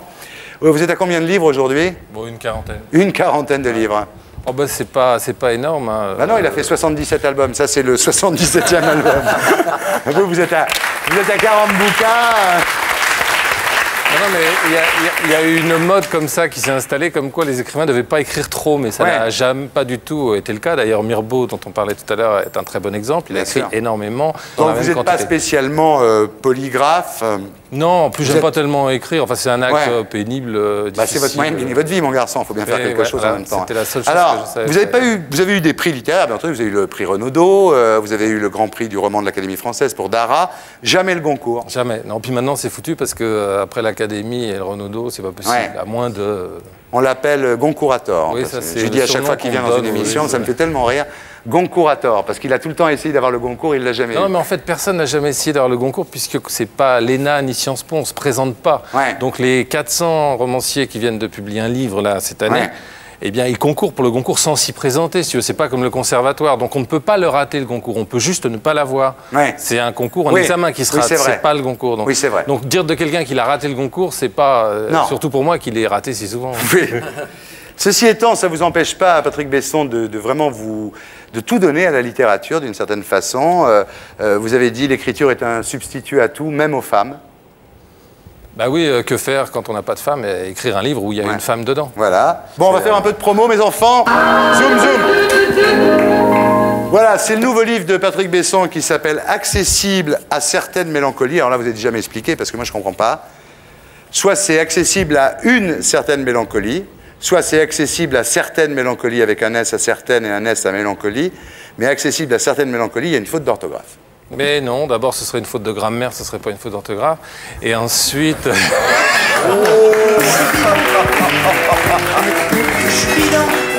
Je suis bidon. Je vous le dis, je suis bidon. Bon alors. Et ensuite, non, c'est parce que la mélancolie est certaine, on a juste inversé l'adjectif. C'est accessible à la mélancolie certaine, oui. Ouais. Ne me dis pas oui, toi, enfin. Si, merde. Il est génial. Il a raison. Il m'enfonce, lui. Ben non, simplement. Non, mais regarde, tu la vois, la faute, là. Non, il n'y a pas de faute, c'est inversé. Il a raison, c'est inversé. Bon. D'ailleurs, si tu retournes le bouquin, c'est encore mieux. Bien, alors l'histoire, c'est un vrai roman, quoi. Ça va c'est un peu le bordel, mais c'est rigolo, c'est un bordel romanesque.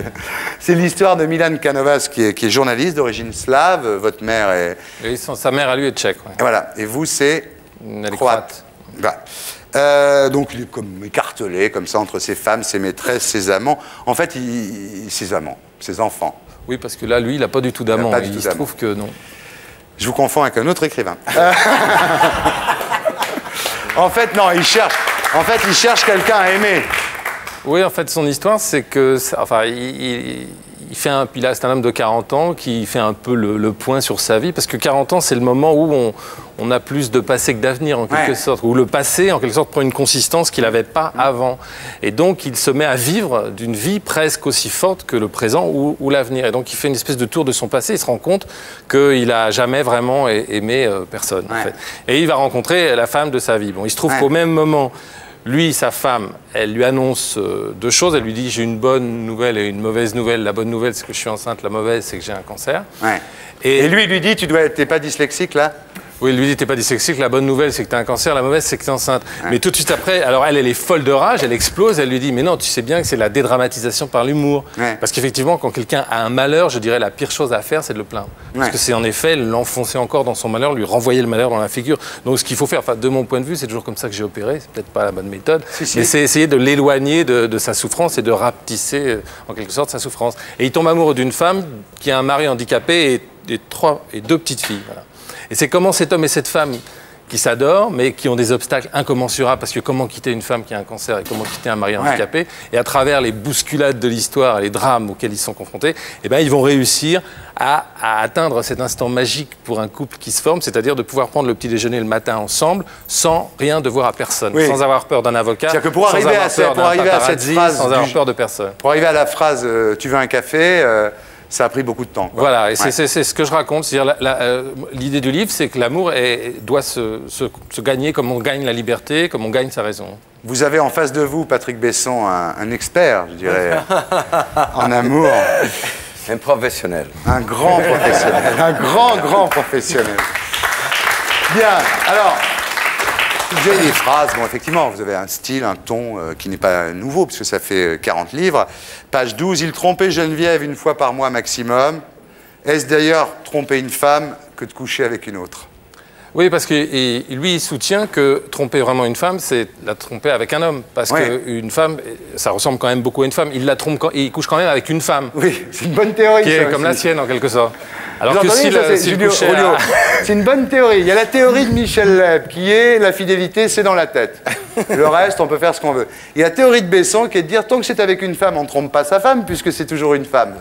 C'est bien, c'est vachement instructif, cette émission. C'est le service public, ça. Hein. Très bien. Bah, oui. Quelle est votre théorie là-dessus, Julio? En écoutant lui, je ne suis pas coupable du tout. Bien, alors vous dites, il y a des phrases formidables, je ne vais pas tout citer bien sûr, mais le monde est rempli d'opportunistes qui n'ont qu'une peur, passer pour des opportunistes. Ah oui, alors ça, se faire haïr, c'est traiter un opportuniste d'opportuniste. Ouais. Alors ça, c'est une haine. C'est très juste, et vous dites l'activité humaine consistant principalement à cacher qu'on dit et qu'on fait des choses par intérêt. Et en fait, c'est vrai, quand vous dites un opportuniste qui est opportuniste, ça l'énerve absolument. Presque tout le monde fait presque tout par intérêt. D'ailleurs, quand tout d'un coup vous faites une chose désintéressée, les gens ne comprennent absolument pas. Ouais. Et ils pensent donc que vous avez un intérêt supérieur. Ouais. Moi, j'ai eu ça très souvent dans ma vie, quand je me suis inscrit au Parti communiste. On va en parler, on va en parler. En Yougoslavie, à chaque fois, les gens me disaient, il fait ça, il doit avoir un intérêt. Mais non, c'était tellement désintéressé que ça avait l'air d'obéir à l'intérêt supérieur. Alors, sur l'amour et le sexe, Patrick Besson a une position... Je dis une position psychologique, évidemment. Non, mais vous me regardez. Une position très originale. Il dit une chose, vous allez voir, c'est intéressant, c'est très intéressant. Ça me fait réfléchir tout ça, mais j'apprends des trucs aussi. Il dit, je crois au bonheur conjugal. Il ne peut y avoir de vrais érotomanes et de vrais pornographes qu'à l'intérieur d'un couple marié. Parce qu'on a le temps. Il dit, c'est comme la littérature, quand on est marié avec quelqu'un, on a le temps. Et finalement, il dit, on est comme frères et sœurs quand on est marié avec quelqu'un. On est comme frères et sœurs, et comme père et fille. Et c'est donc incestueux, et c'est là que les choses vraiment sales peuvent commencer. Et il a raison. Vous rencontrez une fille, bon, vous la sautez dans le buffet de la gare. Bon, c'est pas... Mais quelqu'un avec qui vous êtes depuis longtemps, avec qui vous avez des rapports de père à fille ou de frère à sœur, quand vous faites l'amour, il y a quelque chose d'incestueux. Et c'est vrai que le temps y est pour quelque chose. Oui, c'est vrai même dans les sacrements du mariage, on dit vous allez faire qu'une seule chair. Mais quand une seule chair couche ensemble, ça s'appelle la masturbation, c'est interdit, quoi. Enfin, c'est un péché, selon les... Vous ne croyez pas, Francis, à cette théorie, que finalement, on va beaucoup plus loin quand on est avec la... Si on rencontre une fille tous les soirs, ça reste, je dis pas superficiel, mais enfin, bon, on peut pas tout faire. Mais quand on est avec quelqu'un depuis longtemps, comme vous, avec Christiana, est-ce que... Non, mais sérieusement, est-ce que c'est pas finalement plus propice à des découvertes érotiques, voire pornographiques? Peut-être. Vous n'êtes pas dans la merde, là. Non, je suis pas dans la merde. Mais... Non, mais c'est vrai que vous dites que coucher avec quelqu'un qui n'est pas sa femme, c'est pas du tout dégueulasse. J'aime bien le sens du paradoxe et je suis assez... Oui, enfin, moi je crois d'une façon générale à ce qui dure. C'est Darius qui, dans Hérodote, dit, mais avant de te dire que tu es heureux, eh ben... attends le dernier jour de ta vie pour savoir si vraiment tu auras été heureux, parce que si ça se trouve, les 3 dernières années, ça va être atroce. L'amour, c'est pareil. Je trouve que la preuve de l'amour dans sa profondeur, c'est en effet qu'il ne s'arrête pas. C'est vrai que vous avez affiché des idées politiques communistes bien avant que ça redevienne à la mode, parce que maintenant tout le monde est communiste. Oui, mais alors à l'époque, il y avait quand même... tout le monde, José Bové, Frédéric Becbédé, Viviane Forester, c'est la mode le communisme. À l'époque, il y avait quand même beaucoup plus de monde à la fête de l'humanité. Vous avez, Patrick Besson, vous avez même défendu l'URSS.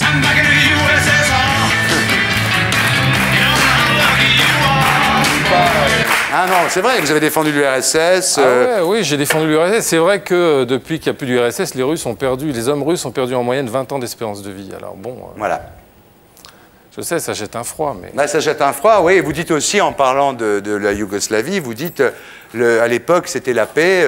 Tito, du temps de Tito, il n'y avait pas de guerre. Non, mais ça, la Yougoslavie, on pourra en parler très longtemps, mais effectivement, tous ces peuples qui se sont retrouvés un peu reliés par hasard n'étaient peut-être pas tout à fait mûrs pour vivre ensemble, en tout cas vivre ensemble dans l'espèce de liberté et la frénésie libérale du post-communisme. Donc ce qui est arrivé était presque... Enfin, moi, j'aurais fait les choses autrement, mais c'était malheureusement un peu... La séparation et le divorce étaient inscrits déjà, même dans la Constitution de 74. Là, c'est pas un froid que je vais jeter. Bon, dites-moi, demain, il y a les élections en Yougoslavie. Là, Milosevic va être élu, sans doute. Non.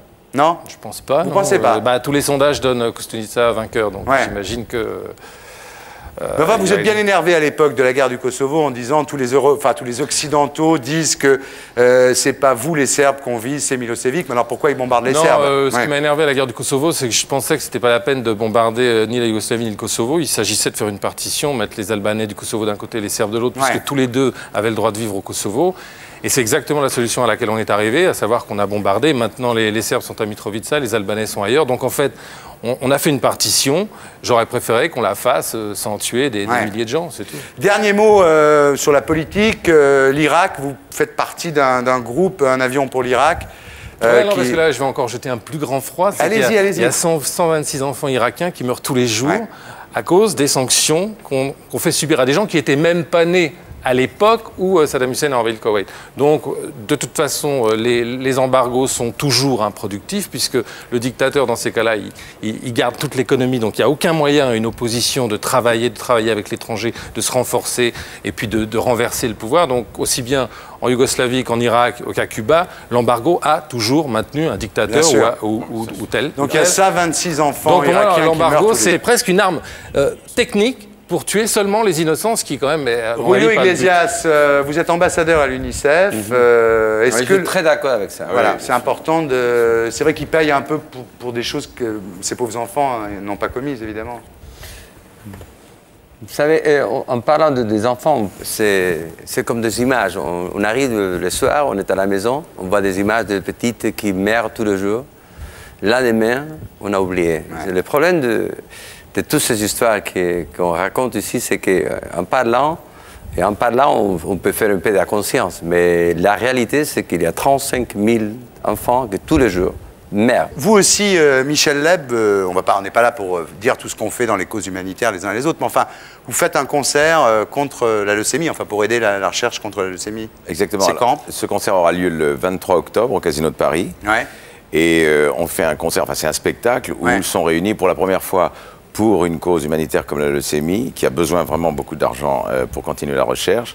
On fait une réunion de comédiens, de comiques sur scène, où il y aura Michel Bernier, Michel Boujna, Alex Métayer. Et c'est la première fois que tous les comiques, je ne les cite pas tous, mais tous les comiques qui seront disponibles ce soir-là, le 23 octobre, à 20h30, au Casino de Paris. On le réannoncera ici. Pour la leucémie. Ouais. Voilà, on le réannoncera ici. Merci. Et alors, Julio Iglesias va s'occuper maintenant de Tahiti. C'est-à-dire que Julio a décidé de militer pour l'indépendance de la Polynésie. Vous n'y êtes pas étrangère, je dois dire. Non, jamais. Non, ils sont bien avec les Français, là. Ouais. Ben là, puisqu'on est dans les bons sentiments, je vais recevoir un mec vraiment exceptionnel. Voici Ababakar Diop.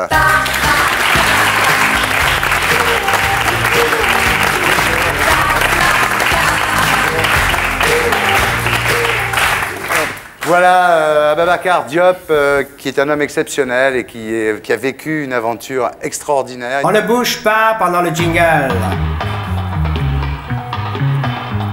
Ça va? Alors vous allez voir. Ababakar, je vais raconter un petit peu votre vie pour que les gens vous situent un petit peu. Vous n'êtes pas très connu, enfin moins que Julio Iglesias en tous les cas. Enfin pour le moment, on ne sait pas. Hein. Alors, vous êtes né au Sénégal, au centre du Sénégal, à Kaolack. Vous avez été élevé à Saint-Louis du Sénégal, dans un quartier qui s'appelle Guet-Ndar, qui est un quartier de pêcheurs, très pauvre. La nuit, le quartier était souvent envahi par la mer. Votre mère avait épousé un fonctionnaire, et c'est vrai que très jeune, vous avez compris que vous ne seriez pas pêcheur, comme tous les gens avec qui vous viviez. Vous auriez un autre destin. Vous avez été élevé par votre mère, qui ne savait ni lire, ni écrire, ni parler français. Et d'ailleurs, vous le racontiez quand Ababakar voulait de l'argent, il allait voir sa mère et il lui disait, tu sais maman, à l'école, les points-virgules, ça s'achète. Donc il demandait de l'argent à sa mère pour acheter des points-virgules et sa mère lui en donnait. C'est assez touchant. Alors, vous étiez très jeune, passionné par les études, par Jean-Paul Sartre, par Camus. Vous avez milité très jeune, vous êtes un peu un rebelle, hein, vous avez milité pour l'indépendance de la Casamance. Vous avez affronté la police sénégalaise lors des émeutes étudiantes de 1988. Et puis, bon, un jour, à cause de ça, sans doute, vous débarquez en France grâce à un ami qui est à Interpol. Vous arrivez à passer comme ça et vous débarquez en France. Vous faites des petits boulots. Mais ce qui est très étonnant dans le destin d'Ababakar Diop, c'est que très tôt, il a fait des petits boulots. D'abord, il nettoyait des entreprises de nettoyage, enfin des trucs pas très rigolos. Et lui, il étudiait, il continuait toujours à étudier malgré tout. Il ne voulait pas se résigner à sa condition. Il a fait des études d'informatique. Vous avez demandé l'asile politique en France. Et ce qui est un petit peu terrible dans toute cette histoire, c'est que le même jour, vous avez à la fois réussi votre examen et le même jour, vous recevez le refus de votre demande d'asile politique. C'est assez malheureusement, quelqu'un qui voulait s'intégrer, qui voulait travailler, a été refusé. On a refusé l'asile politique. Donc vous devenez sans papier. Vous faites venir votre femme en France. Le mariage avait été fait au Sénégal en votre absence. Donc vous couchez avec votre femme pour la première fois quand elle arrive en France. Hein. En 1995, vous êtes déclaré irrégulier après 7 ans de vie en France. Vous avez cotisé à la sécurité sociale, vous avez payé vos impôts, mais vous êtes malgré tout considéré comme un irrégulier. Et à ce moment-là, bon voilà, vous en avez marre, vous rejoignez les Africains de Montreuil qui occupent l'église Sainte-Ambroise, et puis plus tard l'église Saint-Bernard, hein, bien connue. Vous vous élevez contre le charter des 52 Maliens, le défonçage de la porte d'une église. Il ne faut jamais oublier qu'on a défoncé la porte d'une église. Hein. Et puis voilà, et puis vous écrivez un bouquin qui est là d'ailleurs, qui est sorti en 97, hein, qui s'appelle « Dans la peau d'un sans-papier au seuil ». Voilà. Vous adhérez au Parti communiste, ce qui ne sera pas sans intéresser notre ami Patrick Besson. Vous faites des missions dans l'informatique, voilà, donc vous êtes là, vous êtes finalement régularisé grâce à Jospin, vous faites des missions dans l'informatique, vous publiez votre bouquin, et vous militez pour les sans-papiers. Bon, jusque-là, je dirais, c'est déjà pas mal. Mais c'est que le début du destin exceptionnel d'Ababacar Diop. Vous imaginez à ce moment-là un système de visiophonie par Internet pour que les expatriés africains puissent communiquer avec les gens qui sont restés dans les pays d'origine en payant moins cher que le téléphone. Et vous déposez une marque, vis-à-vis, VIS, @vi, vis-à-vis, vous déposez une marque à l'INPI et vous créez un cybercafé en face de l'église Saint-Bernard pour que les gens, alors les immigrés viennent, les expatriés viennent, et puis ils peuvent communiquer avec leurs familles qui sont restées au pays. Et là c'est extraordinaire. En mai 2000, donc il n'y a pas si longtemps, coup de fil de Vivendi. Vivendi, c'est un groupe de communication français extrêmement important qui vient de racheter Universal, donc c'est énorme. Hein. C'est Canal+, c'est la Générale des Eaux, c'est beaucoup de choses. Et ces gens-là s'apprêtent à dépenser des milliards dans un système de WAP, c'est-à-dire l'Internet par le téléphone mobile, hein, par le portable. Hein. Ils s'apprêtent à dépenser des milliards pour lancer leur système de WAP, et ils l'ont appelé vis-à-vis. Mais au lieu de l'appeler vis-à-vis VIS, @VIS, ils l'ont appelé vis-à-vis VI2ZAVI. Et ils sont, excusez-moi, un peu cons, ils ont tout prévu, la campagne de publicité, la conférence de presse, le lancement, sans avoir vérifié, il suffit de taper INPI 3615, hein, sans avoir vérifié sur Minitel, on ne parle même pas d'ordinateur, que vis-à-vis était déposé par Ababacar Diop. C'est pas très sérieux. Alors ils viennent vous voir, et la veille de la conférence de presse, c'est-à-dire la veille du jour où Jean-Marie Messier doit annoncer la création de vis-à-vis, ils viennent voir Ababacar Diop et ils lui disent « Vendez-nous la marque », parce qu'on va vraiment passer pour des cons. En plus, ils sont associés avec Vodafone, qui est une boîte internationale. Donc ils ont peur vraiment de passer pour des cons. Ils viennent le voir et ils lui disent « Vendez-nous la marque, soyez gentils, vendez-nous la marque ». Et Ababacar, il lui propose 1 million de francs. Et Ababacar, 1 million de francs, il dit non, c'est pas assez. C'est pas pour lui, hein, le pognon, c'est ce qu'il appelle l'impôt révolutionnaire. Il dit le pognon, de toute façon, moi je veux plus pour le donner aux expatriés, pour le donner aux sans-papiers. Alors il y a une grosse négo, et je ne sais pas qui a négocié pour vous, mais c'est... Qui a négocié pour vous? Nous avions un avocat, et puis on s'y est mis nous-mêmes aussi, parce qu'on avait toujours des offres et on refusait en fait. Voilà. Et à la fin de l'histoire, donc, Ababacar Diop et ses amis vendent, non pas la marque vis-à-vis à Vivendi, ils vendent la coexistence, c'est-à-dire qu'eux, ils gardent leur marque, et vis-à-vis garde la sienne, pour 24 millions de francs, c'est-à-dire pour 2,4 milliards de centimes. Voilà. Donc on pourrait croire, avec une clause de confidentialité, d'ailleurs, vous n'aviez pas le droit de le dire. Mais là où vous pouvez applaudir Ababacar Diop, c'est que bon, il y a plein de gens hein, qui auraient pris les 24 millions, puis qui seraient partis en se disant, bon, bah, je vais en profiter. Ben, pas du tout. C'est là où vous êtes exceptionnel, et c'est pour ça que je suis très heureux de vous recevoir ce soir, parce que vous êtes un mec bien. Cet argent, vous avez décidé de le mettre au service des sans-papiers, c'est-à-dire de ne pas le garder pour vous. Vous avez acheté 25 appartements. Ces appartements sont loués à des sans-papiers qui sont réguliers, mais on ne leur loue pas parce qu'ils sont noirs ou ils sont de pays étrangers, donc les gens n'aiment pas leur louer. Donc lui, les 25 appartements, il les loue. 10% du produit locatif est donné au DAL, au droit au logement. Ababacar a créé un restaurant un peu comme les Restos du Cœur où on peut bouffer pour 10 ou 20 francs, toujours avec cet argent de Vivendi. Vous voyez, messieurs, quand vous voulez. Quand vous n'avez pas le choix. Comme quoi, Messier donne de l'argent quand il ne peut pas faire autrement. Et alors, vous avez créé un cybercafé, enfin votre cybercafé, qui s'appelle le cybercafé des droits de l'homme, finalement, où les gens peuvent venir effectivement communiquer avec leur voilà. Alors, je ne sais pas quoi vous dire, quoi. C'est magnifique.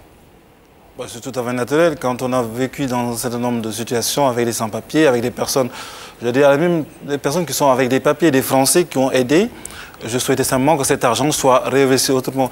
Et ce qui est intéressant, c'est que non seulement les personnes payent 2 000 francs ou 3 000 francs, mais ce que je veux, c'est que dans 20 ans, ils soient propriétaires de l'appartement. Ouais. Parce que ça ne m'intéresse pas d'être propriétaire ad vitam aeternam. Ouais, vous ne voulez pas être landlord, quoi, ouais. Non. J'ai une autre idée qui va peut-être intéresser Messier ou quelqu'un d'autre. Ouais. Maintenant, Jean-Marie Messier, vous n'êtes pas obligé d'attendre qu'il ait la même marque que vous pour le subventionner en même temps. Oui. Non, ce qui est intéressant, c'est qu'on avait demandé effectivement à être subventionné par Vivendi. Quand on a commencé, ils n'ont pas regardé le dossier, quoi. En fait. Oui. Finalement, ils ont accepté de lâcher de l'argent. Mais ce qu'il faut dire, c'est que je ne suis pas tout seul. C'est que je suis avec 2 associés que j'avais mis dans la confidence à un moment donné. Et je partage avec eux ce qu'il fallait partager, quoi. Non, moi, je voudrais savoir si ça a changé quelque chose. Comment ils se sont organisés avec cet argent? Ils ont fondé une société. Comment ça s'est passé, en fait? Quel a été l'impact de ce changement de situation sur tout le groupe? Disons que nous sommes propriétaires chacun individuellement de 33,33% de la marque. Parce qu'en fait, vous étiez 3. Et puis l'idée, c'est que chacun prenne son argent et en fasse ce qu'il veut. Bon, j'ai respecté un peu leur souhait de ne pas communiquer là-dessus. Mais mon idée, c'est que je ne pouvais pas, sans papier, il y a cela 2 ans, me retrouver avec plus de 8 millions de francs, parce que ce n'est pas 24 millions, c'est plus que ça. Oui. Mais je ne veux pas vous dire la somme exacte. Ah, bravo! Voilà, et puis donc l'idée, c'est que chacun va faire de l'argent ce qu'il veut, mais on continue à travailler ensemble. J'espère qu'on va créer d'autres cybercafés au Sénégal et dans d'autres pays. C'est seulement avec votre argent à vous que vous avez créé ça. Voilà. Les autres ont disposé librement de leur argent à leur... Voilà, c'est-à-dire qu'au Sénégal, il y a par exemple une maison des étrangers. Bravo. Julio, vous connaissez bien Internet. Vous avez beaucoup investi dans Internet, vous connaissez Internet. Oui. Vous ne trouvez pas ça formidable comme histoire? C'est une histoire de rêve, toujours une réussite avec la communication d'aujourd'hui. Mais surtout, ce que c'est très important, c'est qu'il n'a pas oublié les autres. Ouais, c'est rare ça. Hein? C'est difficile ça. Bravo, on rallume Ababacar Diop.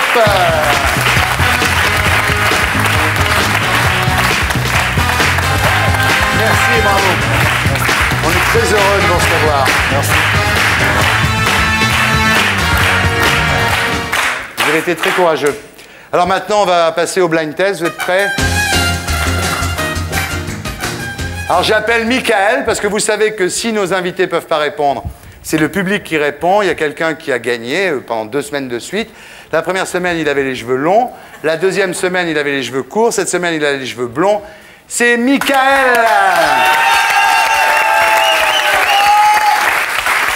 Voilà Michael, donc, qui est en train de devenir, voilà, c'est une star énorme, on va voir. Bien, alors c'est spécial JO, donc c'est des chansons qui comportent toutes dans leur titre un nom de pays.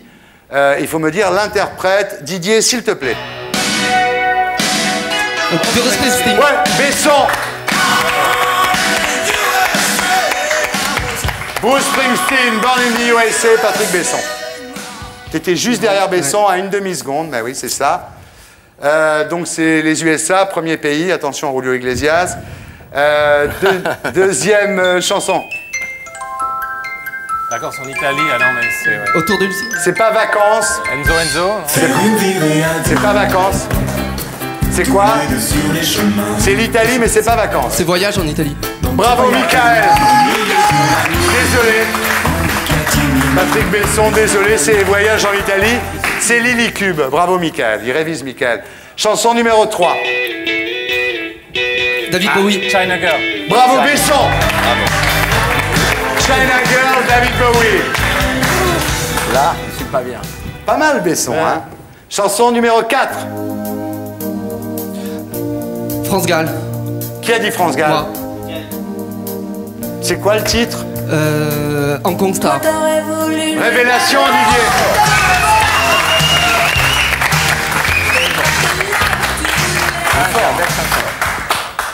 Le mec, alors, c'est pas comme Cadet Olivier, parce que Cadet Olivier, votre copine Linda Hardy, leur filait les réponses. Mais là, personne t'a filé les réponses. Non, non, promis. Bon. Donc c'est étonnant. Chanson numéro... Michel Polnareff, Lettre à France.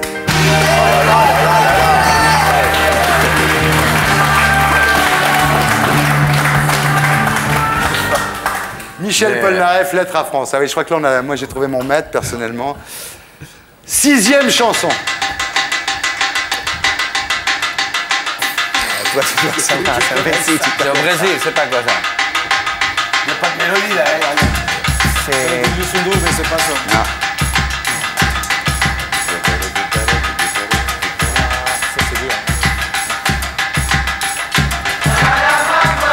Attention Sénégal. Ouais, bravo. Désolé Patrick Besson, je m'éclate au Sénégal. C'était une chanson pour notre ami Ababacar Diop, c'est Martin Circus, je m'éclate au Sénégal. Mais juste pour le fun, parce qu'on va pas jouer dessus, la version de Marou. Ça c'est une reprise ça. C'est Marou ça. Merci Didier. Égalité, me dit Catherine. Besson, Michael, attention mes enfants, c'est très très chaud. 7e chanson. Don't Cry For Me, Argentina, Madonna. Oh là là. Michael. Don't Cry For Me, Argentina, Madonna. Donc là, à mon avis, c'est Michael qui prend l'avantage sur Besson. 8e chanson.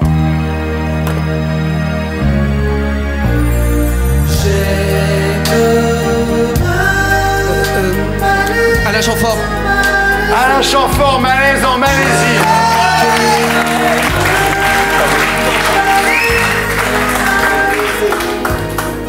Là, vraiment, je crois qu'on va se voir souvent, mon garçon. Tu es vraiment une star. Alors maintenant, le Super Banco. De toute façon, c'est Michael qui a gagné, mais tant pis, quand même, Didier, le Super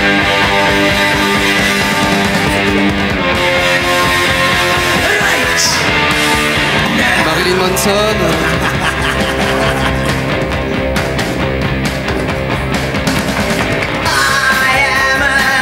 Voilà, c'est évidemment les Sex Pistols, Anarchy in the UK. Bravo, tu t'appelles comment? Bah, bravo François, écoute, tu marques un point, c'est déjà pas mal. Merci. Tu te teins les cheveux en blanc et t'as une chance. Merci, on rallume, Michael, viens ici, bravo, on va faire la photo. C'est énorme, voilà.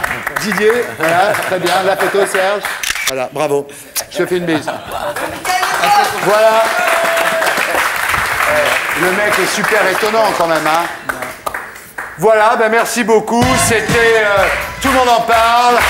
Je rappelle Pierre Palmade, Gérard Darmon, qui sont venus la semaine dernière. Tu préfères à vie au Cherche Midi. Michel Leb, au Casino de Paris, du 10 octobre au 12 novembre. Et après la tournée, Julio Iglesias, Noche de Cuatro Lunas, avec le titre en promotion. C'est celui-là, voilà. Voilà, ça s'appelle Gozar la Vida. Et le clip est très chaud. On continue, Patrick Besson, accessible à certaines mélancolies. Il dit qu'il n'y a pas de faute d'orthographe. C'est chez Albin Michel. Francis Huster, J'adore la vie au Théâtre de la Porte Saint-Martin. Et puis La Peste de Camus, toujours au Théâtre de la Porte Saint-Martin. Ababacar Diop, votre bouquin qui est sorti en 97, qui s'appelle Dans la peau d'un sans-papier au seuil. Et Maréva Galanter, bientôt sur TF1, ou peut-être sur une autre chaîne. Bon, mais je vous laisse, hein. Merci beaucoup. À la semaine prochaine. À la semaine prochaine.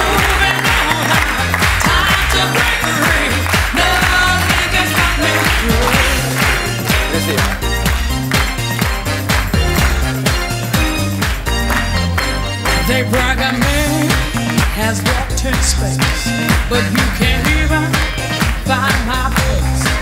There ain't nothing you can do, 'cause I've had enough of me, baby, being part of you.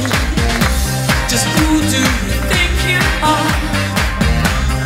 This time you've gone too far. Just who do you think you are? Take it like a man, baby, if that's what you are, 'cause I'm moving on up, moving on out, moving on up. Nothing can stop me. Moving on up, moving on out. Time to break free. Nothing can stop me.